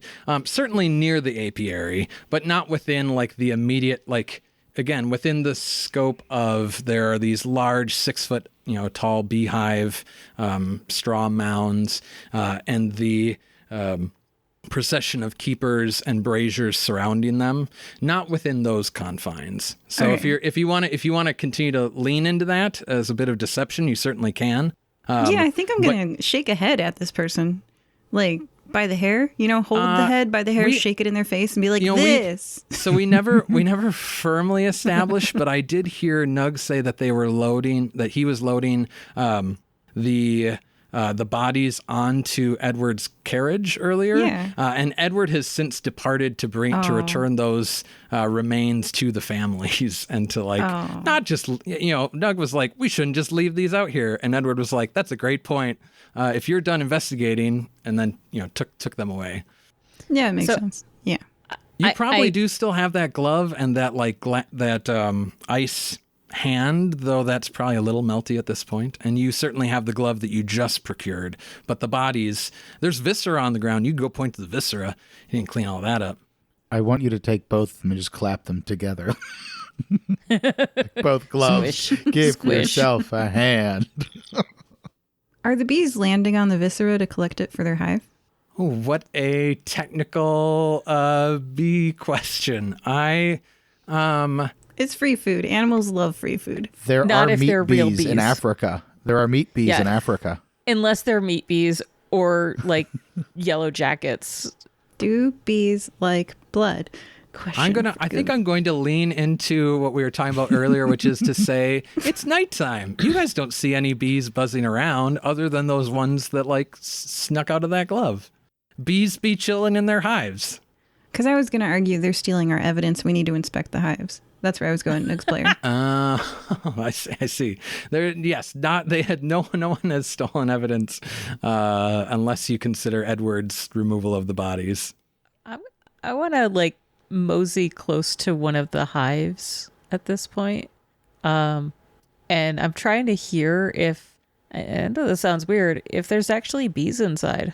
So as you approach the hives, they keep a bit of a distance. They stay out of arm's reach, but the keepers do kind of form up with torches in hand to prevent you from getting close and to form a bit of a barricade between you and the hives. Well, that's very effective on me. So I'll stop several feet away from them and just say, I don't mean any harm. None of this is unrepairable. This feels like a great opportunity for a card draw to see how this situation resolves and whether it resolves in Nugh's favor or not. Why not? This seems like this is the apiary, right? So, is that one of our decks or not? I believe that we have a third undefined stack. We've drawn through all of the Beekeepers Guild Exuviae stack, and then we've got this big old stockpile here. So I'm drawing from the stock. I think that this is... Gosh, they have all kinds of feelings about your crew at this point. You're interrogating them with some questions. They've told you to go away multiple times. You did throw down some nice dance moves. I did throw down some good dance beats. And you're attempting to use the soft touch. I'm going to call this a tricky attempt. So we flip from the stock for Nugh, and we get an ace. Ba-na-na-na. As close to a critical success as this game's got. There's only 4 aces in this deck, but they are always a success. So we're going to add that to your grip. And this doesn't let us start a new stack, right?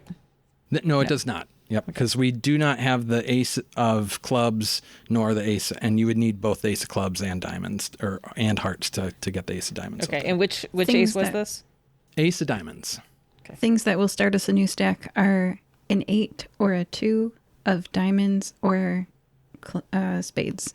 Okay. Or, yep. Do you put that into a new grip or on top of the 5 of hearts or the 5 of spades?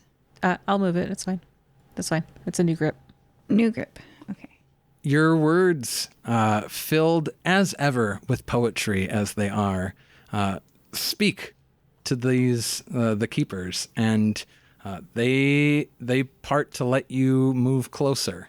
So I very, very gently and slowly, so that they can see I'm not trying to attack or anything, put a hand on the beehive. Is it warm? Yeah, I think so. That strikes me as appropriate to beehives. Is it vibrating a little bit? Yeah, probably subtly. Yeah, that makes sense. Okay.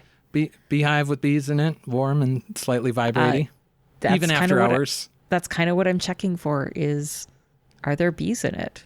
You have every reason to believe that I have there are every bees reason in to it. believe that it is full of bees. Great. I go back to standing next to Bill. And I just very quietly under my voice say, the hive is full. Maybe we should leave and explore somewhere else rather than bring this to a head right now. Lady Featherbottom and the speaker are standing there. The body language, which is a language that Nugh speaks as well as anyone, of the speaker, seems to be kind of weighing you, Nugh, and what you just did and the actions of the keepers. But depending on how low Bill's words were pitched, I think that the speaker speaks up and says, yes, perhaps it would be good for you to continue your investigation elsewhere. To the mead hall. I recommend that be our third Exuvia. Sure. All right. Marking it. So as you head closer into the heart of town, I imagine there's a bit of a frosty exchange between the party and Lady Featherbottom, essentially the equivalent of the watch yourselves while you're hanging around here type of exchange. Meddling kids. Yeah. And you move through the tent area, even as you're in early nightfall. Revelry is still going strong into the evening. It seems that the authority figures have largely, at least to this point, managed to suppress word of what's gone on. Or people are way more like chill about death and life ending than they would reasonably be expected to be, because people are singing, they're dancing, they're buying honeycomb on a stick, and drinking lots and lots of mead, which maybe is part of how this is all able to be like smoothed over easily. But you're able to easily move through the revelers into the heart of Hardingwood, and as you approach the mead hall, Bill, you pass the stone pedestal where once you stood. And I'm just curious if you'd like to share for a brief moment what goes through Bill's mind and heart as he is here in the town where he began, seeing where he once stood. I think the first moments of awakening, of standing on that pillar on a bright sunny day, and for the first time feeling the sun warming the stone and coming into awareness, and in some ways the stone was always a little aware in almost a spiritual way, because so many people have passed by this statue, and Bill feels like he's connected to this town and the awakening, and then looking down and seeing Edward beckoning him down, and the people of the town cheering for their potential new hero and not understanding anything that's going on, but knowing this is where he's supposed to be.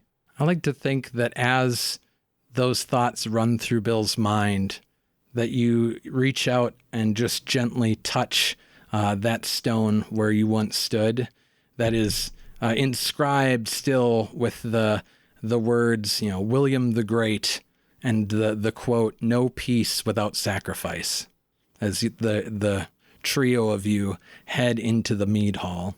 The mead hall itself sits, front and center in the town square, in the way in which one might imagine that a church or a cathedral often dominates a village city center. The mead hall is where it's happening for Hardingwood. The economic flow of honey and mead and everything else that ties so much of this community together all runs through this hub. And so as you open the doors, again, here, revelers are just enjoying the celebration of fall and harvest and all that the festival has to offer. From the stage, a trooper calls out, "Come one, come all to dance the ball. Fill your mouths with sweets and enjoy the fall." Music plays, and you find yourselves in the mead hall. What happens next, players? Bartender! A float! A veritable flood of mead over here. Me and my companions would like to be over ears in mead. Check. That's the last of them. Boom, nailed it. You call out to the again. It is a keeper, lowercase k, behind the bar. The robes of the Beekeepers Guild are here, prevalent, moving through the crowd. Other revelers are decked out in harvest attire and fanciful dress, costumes and masks. But there behind the bar are the working servers who are pulling taps and bringing flutes and flagons and what have you. And they, in the easy flow of the festival, you all quickly have drinks in hand. What are your plans for the mead hall, players? What do you want to do here? I give some to the bee. Oh, you still got that thing. Oh, so fluffy. golly. Oh man, so much of that last interaction maybe should have gone differently. I was facing away from them. You were facing away from them, but you've moved. Okay. You've moved into town, and you're still holding the strange bee creature. So let's start there. You call out, the keepers hear your words, they fill flagons, and they turn to offer them to you, and they see what you're holding in your hands. And like you recognize like a stiffness of as they're like kind of thing. And a bar currently separates you from them, but you can tell that it's put them on their heels a bit that you're holding this thing. And unless you want to do something different, I heard you say you wanted to offer mead to the bee. Mm-hmm. I think what happens is that you do that. The keepers who are behind the bar, like a couple of them like kind of huddle up, and then one of them darts away out a side door. And that's a thing that's happening. That one's got a bee in its bonnet. Hey. So that's a thing that's going on. Your bee friend appreciates the mead gift, and it soothes his little bee nerves for a little bit. It seems he's largely recovered from the transit into this realm. So looking around this, quick question. With Bill having lived here, I know I don't know the Jenkins, Richard and Sarah, or Elizabeth Wellings personally, but do I know kind of how they connect socially with other people or family connections? And if so, are any of those people in this mead hall right now? I don't think you know that information, but I think that you could quickly do, some asking around. The town is large enough to be bustling, but not so over large that you won't be able to find someone who is like, oh yeah, I know Rich and Sarah, or some familiarity that you could then follow the thread. I would like to try to do that and suss out some people we can talk to about these people. Okay. What I'm going to tell you is you're in the mead hall, but this sounds like you're investigating Richard and Sarah. And so I think this is a draw from the stock. And while I think that this would typically be like a pretty simple ask, because of the lateness of the evening, because people are in revelry mode and there's a lot of folks from out of town, it's just a little more chaotic than usual. And so I think this is a tricky pull from the stock. For you to get some threads that are meaningful to learn more about Richard, Sarah, and Elizabeth. So grabbing from the stock, for Bill reveals for us a King of Hearts, which that's going to be successful. Wait, what? Oh, actually, no, that's not how it's a high card, but it's an interruption, which I know exactly what comes on the heel of that, because we had someone exit stage left just a moment ago. And so we are going to have a crew of keepers come back in with staves and start like forming up on Sadie and this creature that she's holding. And so let's just double check, because I want to make sure I get this interruption correctly within the scope of how Exuviae plays, because I think it's a little different. I've got it for you. All right, thank you. Interruption. The action would have succeeded, but you run into someone that changes the direction of the narrative. For example, you were successfully tracking the woman in the overcoat, but you run into your old boss who is also doing the same. Bill's player, are you putting this King of Hearts on your 7 of Hearts, 4 of Diamonds, or new stack?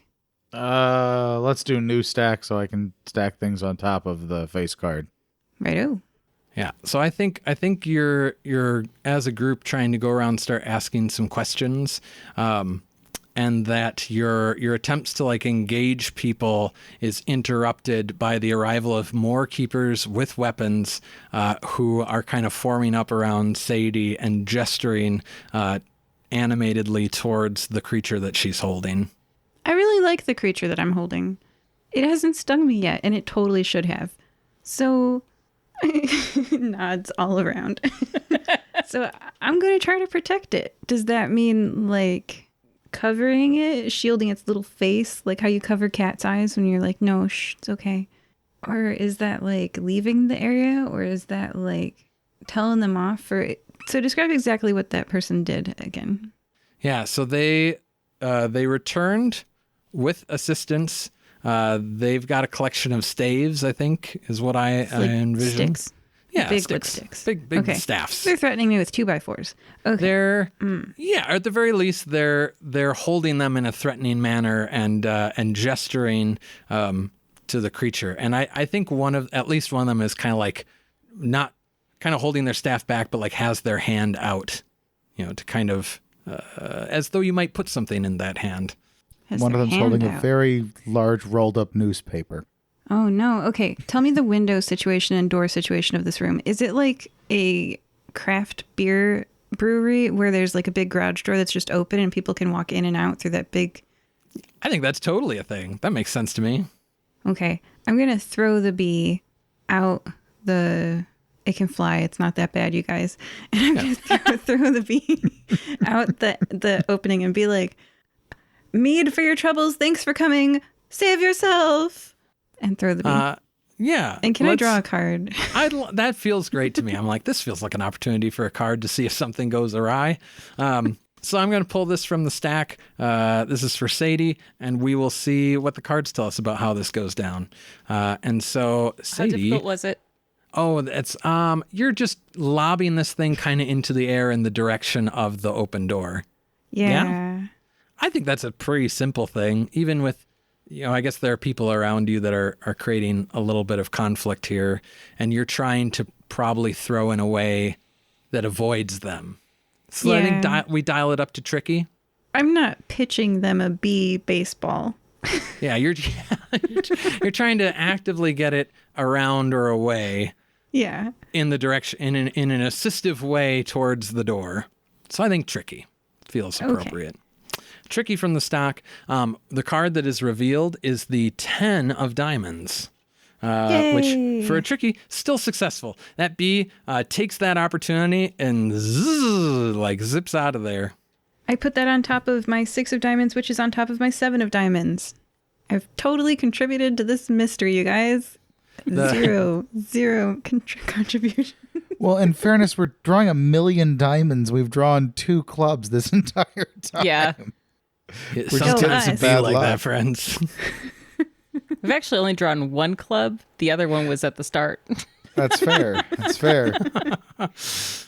We need to draw more cards, you guys. Who shuffled this deck anyway? Yeah.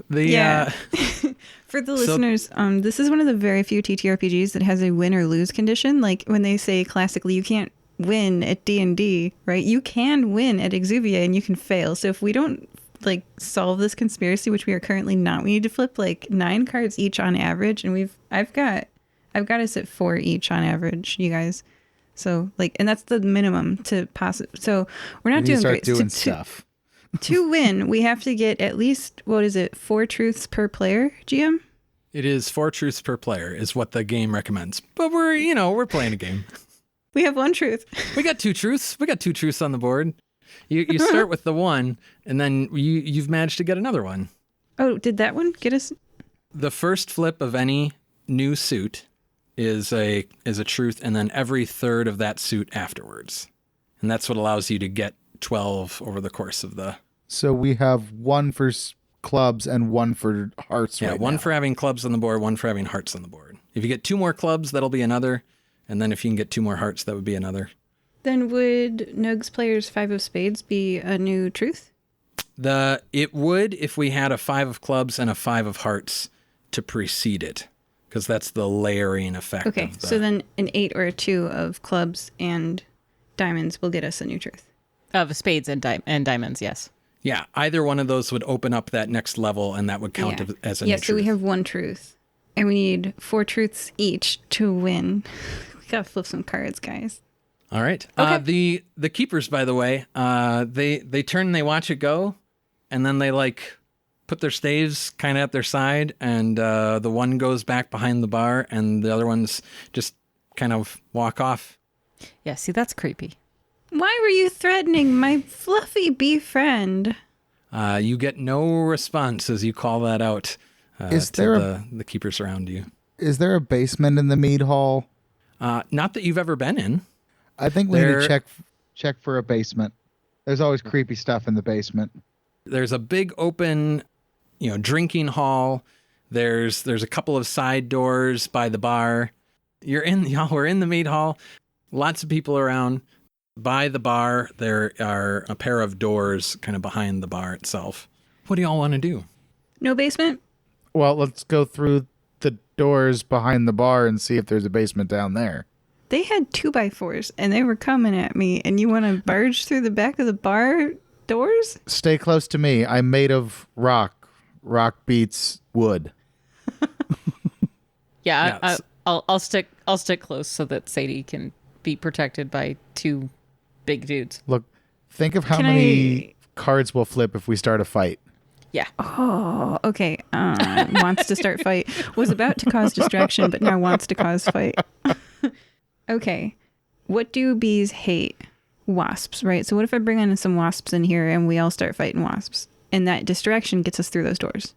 I think there are too many innocent bystanders in here to bring in a swarm of something. No Jumanji-sized giant hornets for the swarm of festival goers? Okay. All right. Especially, keep it in the back pocket. I'm not saying no. I'm just saying maybe not plan A. What's a better distraction? Unlimited mead tap? That, or we could start a fight get 2 drunk people to start fighting. All right, let's do that. Let's push people into one another. Let's do that. Yeah. Trying to get a bar fight going? Does Bill probably knows the hotheads in the village, right? I would assume so. Point them out and we will cause the trouble for you. So you have your reputation maintained.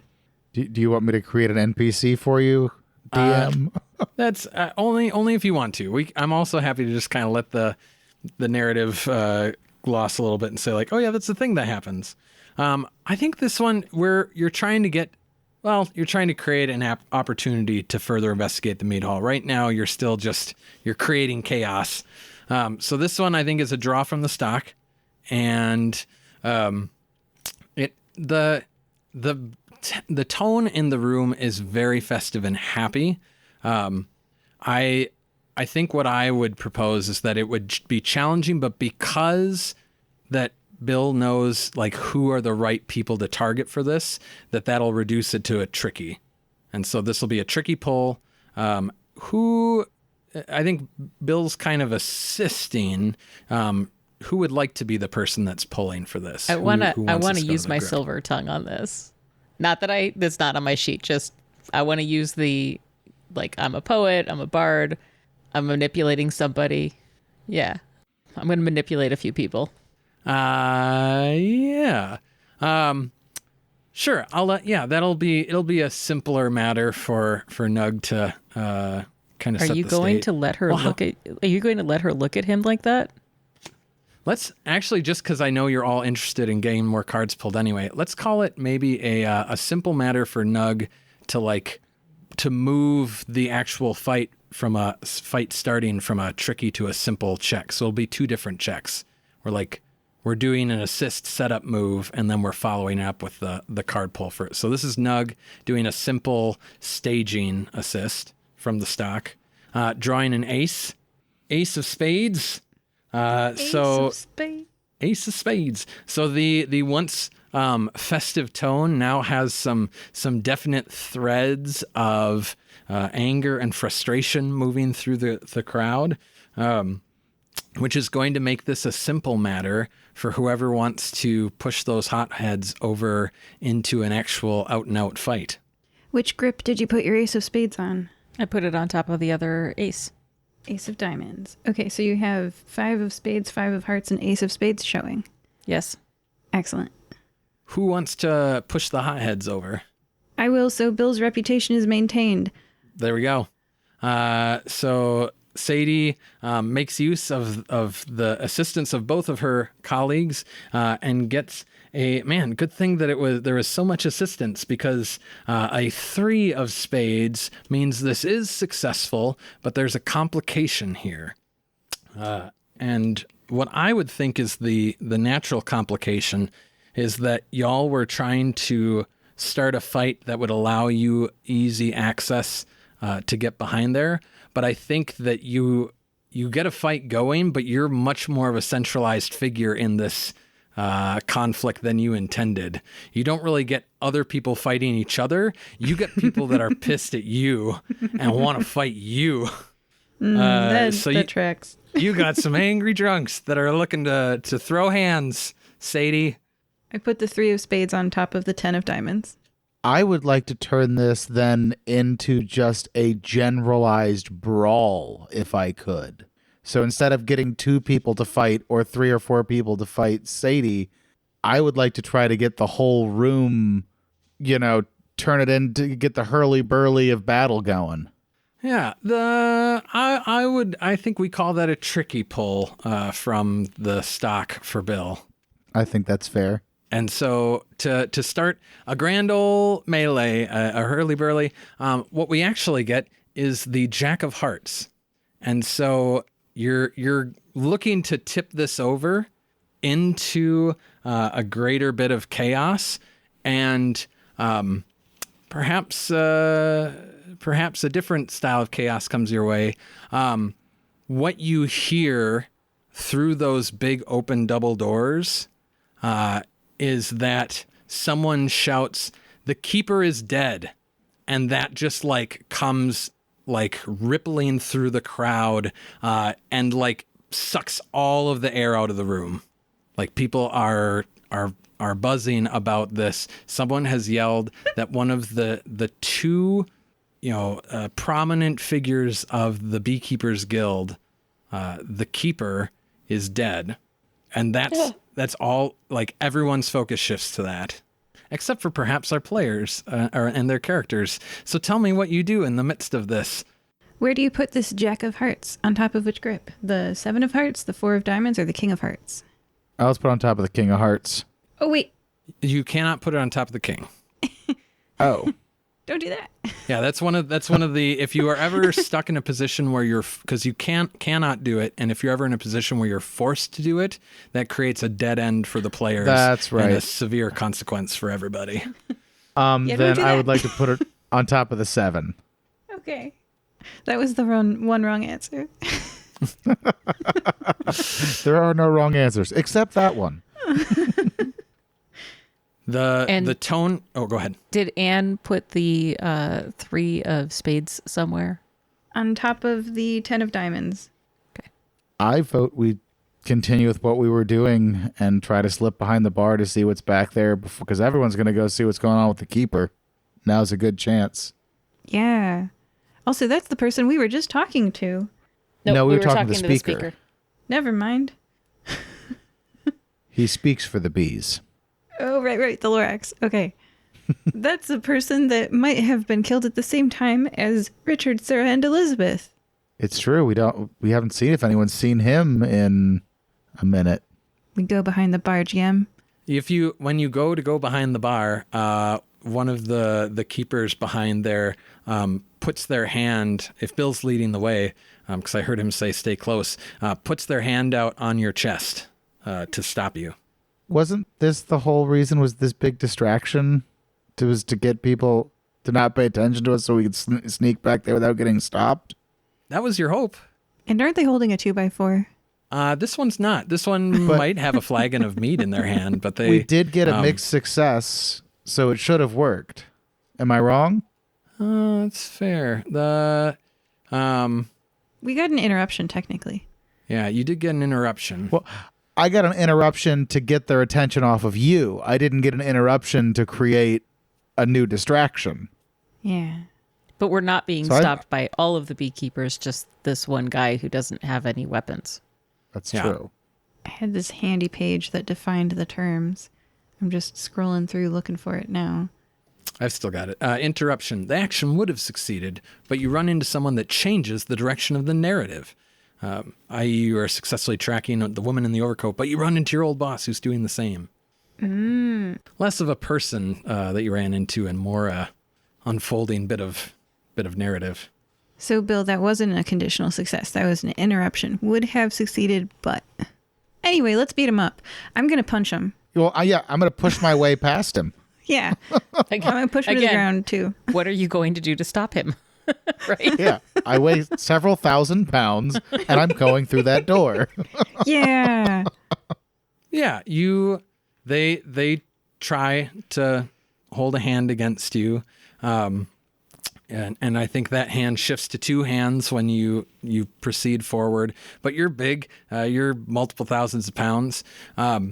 You can brush them to side as a simple matter. And I think we'll flip a draw card for that. Yeah. That feels like a great card Yeah, draw. more cards. Can I make a suggestion here, which is that Bill does not necessarily want to harm the people of his community, and we've accepted that we may just accept that there are bee people as part of this community, right? Mm-hmm. So I doubt this is extreme violence. This is So I would pick up actually like and to move, pick him up. not- Yeah, pick him up and set him to the side so that I can keep going through. And just Okay. say, I don't want to fight you, but I have to investigate these murders. and I'm going to pick him up and set him to the side. Let's call that, again, it's a simple matter for you to pick up a person and set them to the side. So we're going to flip for a simple check on the Mead Hall stack. And you get the 9 of hearts. Cool. Put that on top of the Jack of Hearts. What even is a club? What even are clubs? Wait, I can open up the hearts, can't I? Because we have... No. Hearts Yes. are already open. Oh, never but they're mind. waiting for more than the 2 and the 8 of clubs to get more hearts up there. we're still waiting for a club. Still waiting. So wait, what was that? So wait, what did I draw? 9 of Drew hearts. the 9 of hearts. 9 of hearts. Okay. I'll put that on top of the Jack. Yeah. And when you pick this person up, I think, would quickly notice they feel like picking up a normal person. Like there's a distinct fleshierness more so than like waxiness when you pick them up and set them to the side. I'm going to say, I appreciate you are not a bee, Yet. or many bees. The head like tilts and in confusion to you. And I think you're kind of moving past, and this keeper is trailing after you. If the rest of the group follows, you go through the set of doors in the back, and you find on the ones, a little hallway, and you can see on the one side there are casks and storage for the bar itself. On the other side, what appears to be kind of a dormitory area. And then another door at the end of the hall. I think we should search the room and someone should flip a card. Yeah, let's do that. Flip. Let's pay attention to who shouldn't be flipping cards. So Me. I have 2 open piles, you guys. So I think flipping Yeah, I cards think is okay Sadie for should me. flip this one. I think Sadie should be doing a search here, yeah. All right. Or I'm gonna and, sorry. Okay. I will specifically do a search using my good eyeballs, I see things that aren't there. So I want to look not at the room, but I want to look at how the multiverse is looking at this room. So like, for example, sometimes in the past there's been something like looking covetously at something in our reality, you know, like spirits half between worlds and things like that. And I want to know like if anybody's looking at greebles, right? Like when your cat looks at a corner and you're like, there's nothing there. And the cat's like, ignores you, looks at corner and you're like, there's nothing there. And the cat's like, you don't know. Like, so I want to see what's looking around this room. So I'm not looking at the room. I'm looking at what's looking at the room. For those who are not looking with their second sight, there are also other keepers that are back here that are starting to be like, what is going, like that are moving, you know, just in an agitated manner towards these clearly non-keepers that are in the back. But as you're looking, I think we do another draw as your gaze in the mead hall with your second sight. You're looking again. This is an innate ability, and unlike where before things were made more difficult when you were pulling into this reality, you're just having a little looky-loo. I think this is a simple matter for you to glance and see what you find. So we're going to flip this card, and you get the ace of clubs. You get another club. It's a club. It goes right into that conspiracy into that conspiracy file. And now the ace of hearts is valid. Now the ace of hearts is valid, which is the one ace we haven't drawn yet. But I can unlock the other two suits now. I have the other two aces. You need that other heart because it's like a step pyramid. Okay. Yeah. But be ready. I'm ready. So you look, and actually, you don't know. Perhaps this is related a little bit to your thoughts earlier. But as you tune in and observe, you are aware that the ether hums. That you feel like you can hear, can sense. The beating of angry wings, as though there's a swarm that is just out of sight, swirling around you. Okay. And is anything from another reality like looking anywhere? Like, I think point out the trapdoors, stuff like that. Secret passages. They hearts underneath floorboards. Secret tunnels. Yeah, I think what you would pull. So you observe, you hear that, or you get that like sensation of that, like that's the most driving sensory input. GM, I'm so aware there are bees. Yep, nope, that's mostly true. Didn't need to say that one. There's also, you observe there's like a red film that kind of permeates your vision. And let's say that you like, in terms of that film grows in concentration towards the door at the end of the hall. Ooh. Okay, good. I was looking for a lead, which is a clue that leads to other clues. I should have just said that. All right. So, I have a lead, I say to my friends. Lead on. You know how there's a door at the end of this hall that we were going to go through? Yeah. Let's do that. Okay. Okay. So these other beekeepers that are here, yeah, right? While Anne is doing her second sight thing, I just want to intimidate the heck out of them. Yeah, I'm gonna. That's a. I feel like would be a simple matter for Nugh, but you're kind of like up in their space. Yeah, totally. And so I think that this is a tricky pull from the stock because this is this isn't investigating. I'm literally trying to intimidate the bees while invading their hive. So absolutely tricky sounds good. Yeah. And you're going to pull the 3 of diamonds on that. Of course I am. Okay. Of course. which is great because that allows us to engage with another mechanic of Exuviae that we've not done yet. So one of the options that a player can get is an oversight. This is the character failed to take into account something critical. Either the action fails or it succeeds with a severe penalty.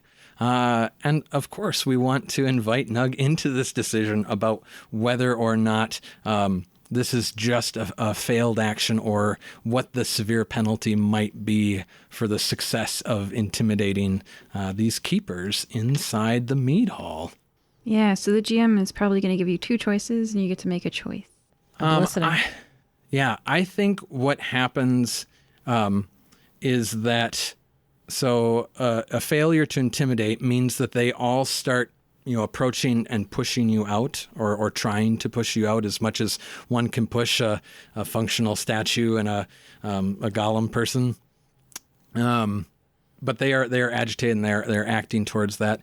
I think that the severe penalty of failing to intimidate them is that we find out that beyond these largely to this point somewhat passive, except with maybe 2x4s keepers, that we find out that they have more severe defenses back here than we possibly realized. And I have an idea for what that might be. And I'm open to other people's. I have a suggestion. Yeah. This is a meadery, correct? Mm-hmm. Okay. So when you make a botchet, which is a type of mead, you do so by boiling honey. Let me tell you about what boiling honey is like. Imagine if you got a little splash of boiling water on your skin, you would be like, oh, I need to run that under cold water. If you get a drop of boiling honey on your skin, you are going to have a 3rd-degree burn. And when you pour it under cold water, it's going to stick. This is the defense I think they're probably going to throw at us. Yeah, I love that idea. That feels like a good.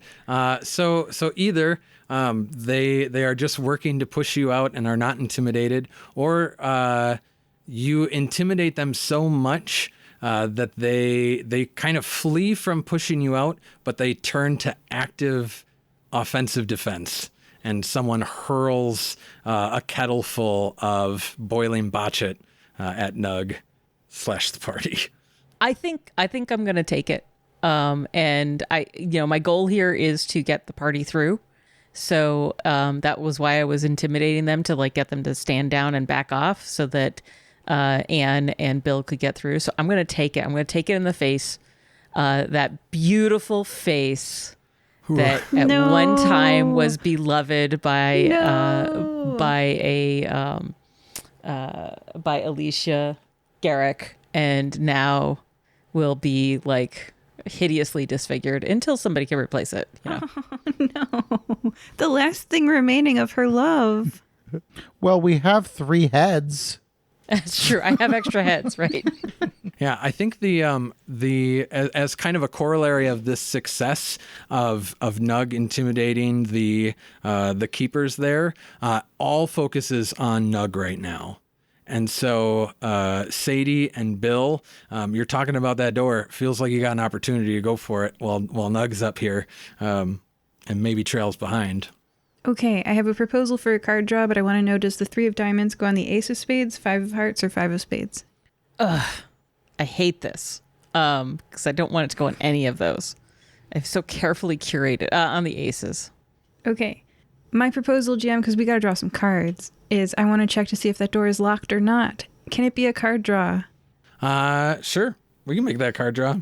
From the meadery? Yeah, from the meadery. It's the meadery's door. Yeah. So you run to the door, you're checking it, and I think your goal, you're trying to get to their side, but you're attentive, they may have some defenses here. And so you're trying to uncover any defenses or bypass any locks before it creates problems for you. Does that seem like a fair read of what you're looking for here? Yeah. Am I through the door or am I stuck at the boiling honey room? Well, I'm going to tell you that it is a challenging maneuver for you to get through this door. Okay. see that card. All Because I right. know there's very few face cards in. Are there any in the I don't think there's any piles? in the Exuviae. There maybe are supposed to. Game designer, if I messed that up, send us a note. We'd love to hear it. But there are not. But you pull the 5 of clubs. It's a clubs. It's a club. That's a great thing.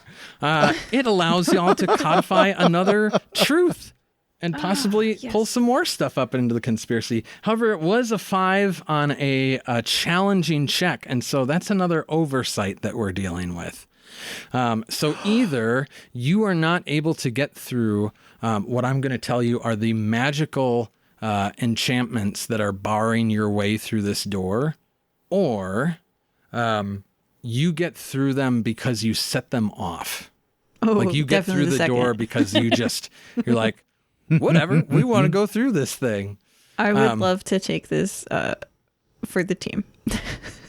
Oh golly.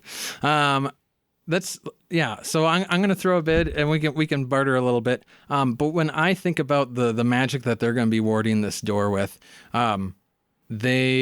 we want and it's a solution where you succeed, so you get through on their side, so it's not something that blasts you back. I think what it does, because this seems on brand for what they would hate. It is you pass through and your body is racked with chills, icy chills that make you just want to curl up on yourself for Oh, I warmth. do. Oh, I'm on the like floor the just- shivering. I'm pulling. You said this was like bedrooms and stuff. Like, Well, the door at the end of the hall, it was a closed door. Okay.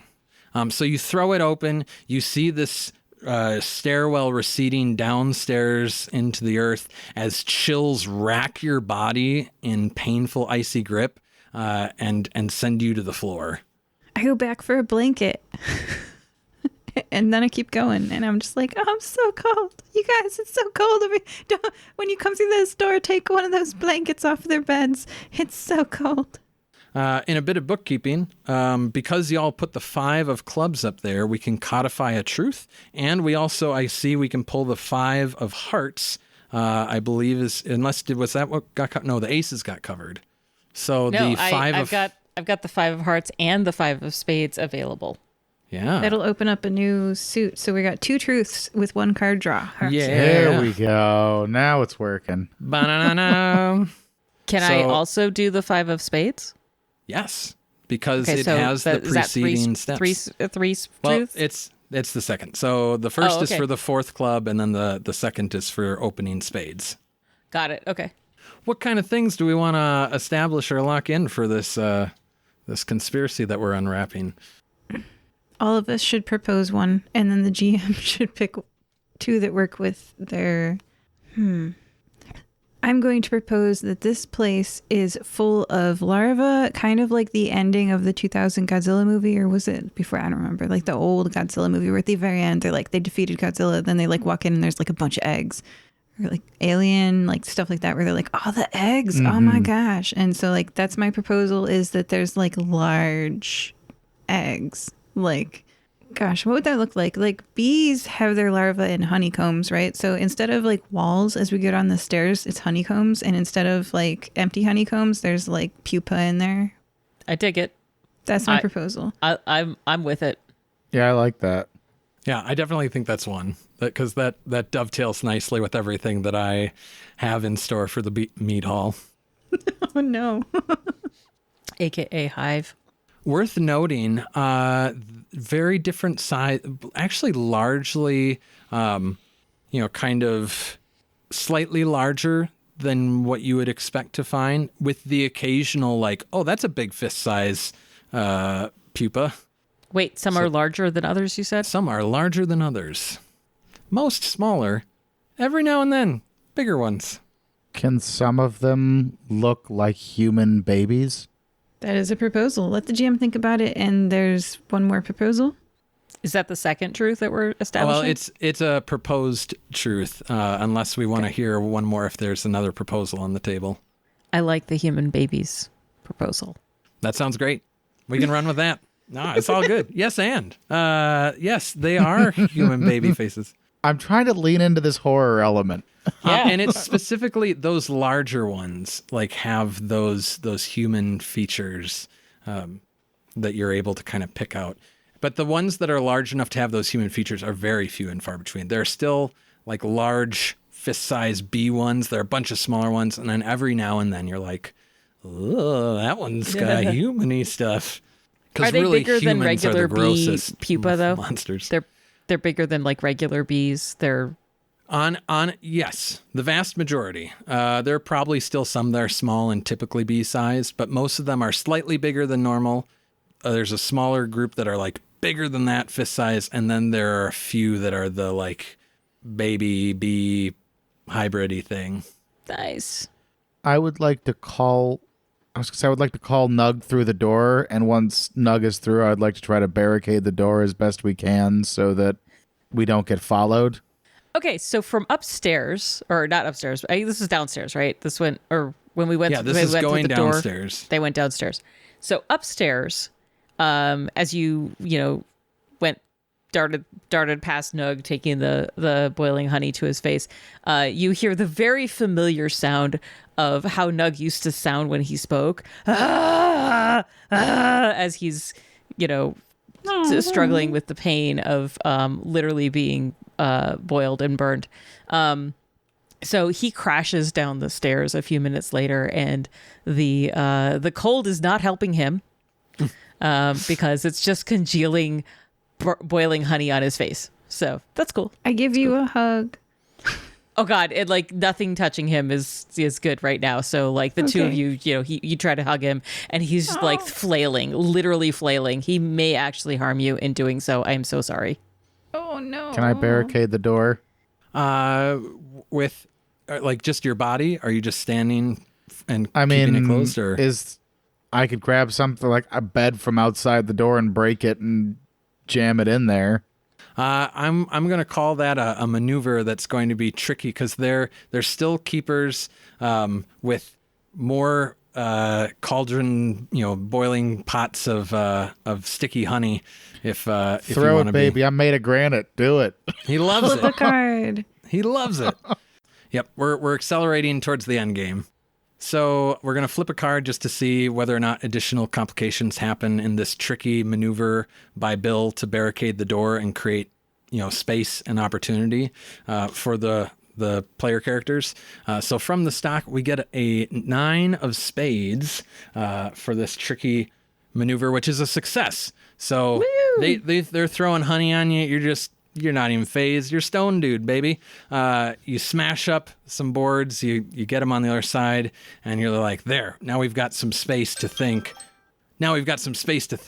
As we are, engaging with the stairs in the depths of the mead hall. Tell me what happens next, players. Bill, do you put that card on your King of Hearts covering up the face card? Yes.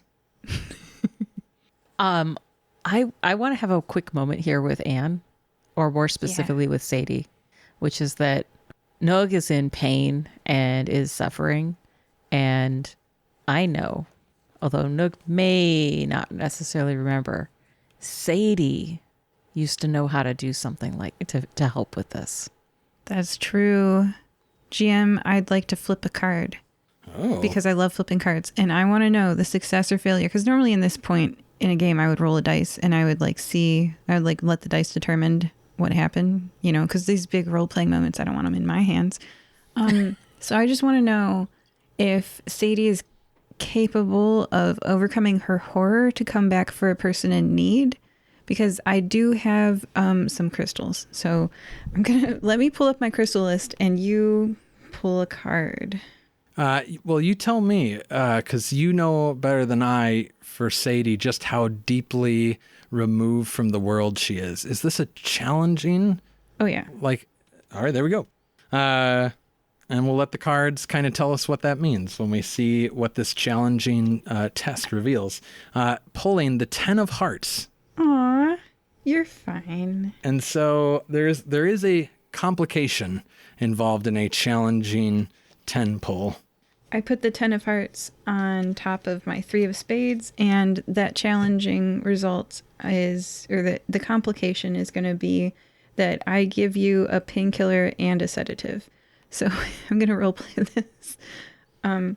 All of a sudden, the elf with the ears stretching out as wide as the horizon says, 4R, 4AR, 7S, 7AR, 12BS, 3-methyl, 2,3,4, 4A, 7A, hexahydro, 1H4, 12-methano, 1-benzofuro, 3,2E, isoquinoline, 7,9 diol.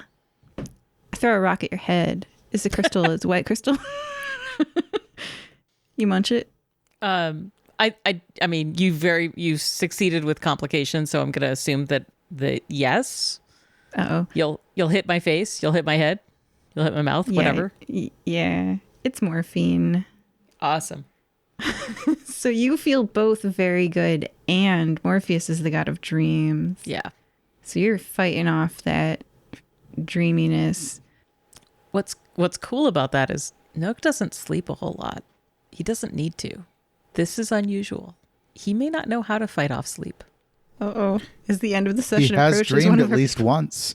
Oh, yeah. What's that? He has dreamed at least once. Yes. Yes, but usually it's magical dreams. So I think he goes down like a tree. There's your doorstop. Yeah. There you go. I wedge Nugh in. Just prop him up here. Hold the door, Nugh. Hold door. He's got it. Don't worry. So what is at the bottom of these stairs? I need to know. Need to know. I think, so again, as we established earlier, Exuviae is one of those games where you can win or you can fail. And so I think given where we're at in the narrative, given what you've managed to uncover of the truths. 3 truths. We needed 4 truths per player. You know, we got a particular format and play style. I had ideas, but I think what happens is that Sadie and Bill, run down the stairs. We need to know what's going on. We've got to have more answers. And you get down to the bottom, and what you find is that it opens up into a room where there is, again, you're surrounded by these honeycombs all around. The warmth of these pulsing bodies emanating from the walls. The floor itself is this, firm kind of waxy substance. And as you move, you see that in the center of the room, there is a pool filled with deep red liquid and arcane sigils surrounding it. And you hear the stern feminine voice of a figure that you can't see say, "I think that's quite enough of that." And you sink to your nostrils in this waxy substance. And as you, I know Bill doesn't need to breathe. Sadie's kind of like the lights are starting to go out a bit for her. Bill is able to see approaching the frail limbs of a hunched older woman who sees that you're not struggling at all and just says, "I think all the way down for this one." And you feel zoop, yourself descend fully into the wax. It's completely submerged.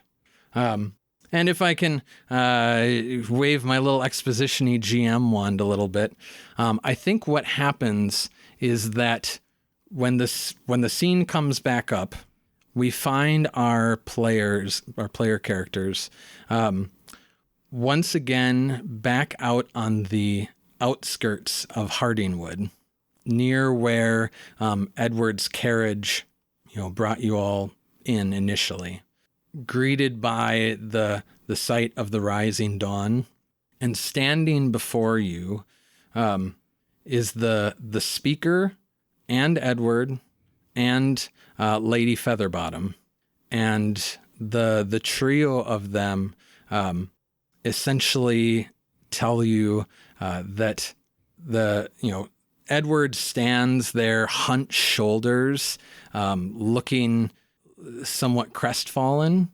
and Lady Featherbottom and the speaker drive the conversation that says that this matter of the investigation is now a matter for the town, and they do not see you as a part of it. And so with that, they are sending you on your way. And Edward looks up just with this weight and tears in his eyes, and just kind of lets his shoulders slump at that pronouncement.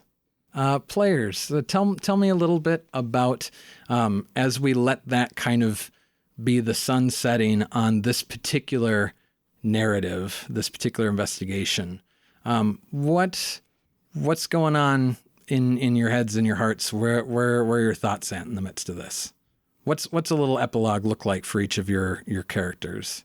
So on the way back, Bill talking to Nugh, and he says, Nugh, at what point you asked me if I could still be a hero if it wasn't for the people of Hardingwood, and it made me write a poem after I read your poems, and I would like to read it to you, please. I'd like to hear it. He hands her a poem, and it says, What It Is to Be a Hero by Bill DeStatuman. It's the decision to reach out, to hold a hand that trembles, to speak truth when shadows gather, to stand firm against the tide. Each day offers a canvas painted with hues of choice. I will choose to act with bravery, like whispers of light in the dark. Heroes are not born, but forged in moments of judgment, when they choose to rise to be the shield for the defenseless. In the end, it's the heart that leads, not the destiny or glory, but the quiet knowledge that by choosing to care, I create ripples, a legacy of good that echoes long after. Aww, that's very nice. And Nugh's face is like all ruined, right? So you can't see him crying, but you hear it in his voice, and he says, "That's a very good poem, Bill. A very good poem." Thank you. You inspired me. And Nugh takes out the journal that Bill gave him that we traded before, and hands it to him and says, "I wrote some things for you too." And there's just a few notes in there in your How to Be a Hero book. And the last one of them says, "Be like Bill." Aww. Go in the failure, sad ending sort of route. I think because she fell unconscious immediately afterwards, I think Anne doesn't remember that Sadie came out. And of course, Nugh wouldn't know to talk to Sadie about that. Why would you remind someone of something they did? So Anne doesn't know that Sadie can come out and has missed a vital moment in that what motivates Sadie is to help people. And Nugh's face melted. Yeah, Nugh, the epilogue for Nugh is that he needs drastic medical care and some plastic surgery probably. And I'm just going to add that to his character sheet, that he is now, his face is really disfigured. It's burned. Plastic surgery or grave robbery? 6 of one, half dozen of, I mean, he's already come into complications of wearing someone else's face. Does he need more, or is it just like a repeat? I don't know. Maybe he'll send it to Alicia as a hey, I'm sorry gift. Oh, jeez. So she can have closure. That's dark. Yeah. Horrifying. You remember your fiance who you thought left you for debtor's prison, or maybe just left you but actually died? Here's their melted face. Well, to find out if that happens, join us next time for the Fire-Breathing Kittens. We've been playing the game Exuviae in this delightful little tale. If you want to check it out, remember, head on over to itch.io or Drive Through RPG. I'd once again like to thank our players for joining us this evening. Bill DeStatuman. I don't think I can go home again. Nugh the Silent. And Sadie Duca. Our our characters may have failed, but the players had fun. Yes. Bye, folks. Bye.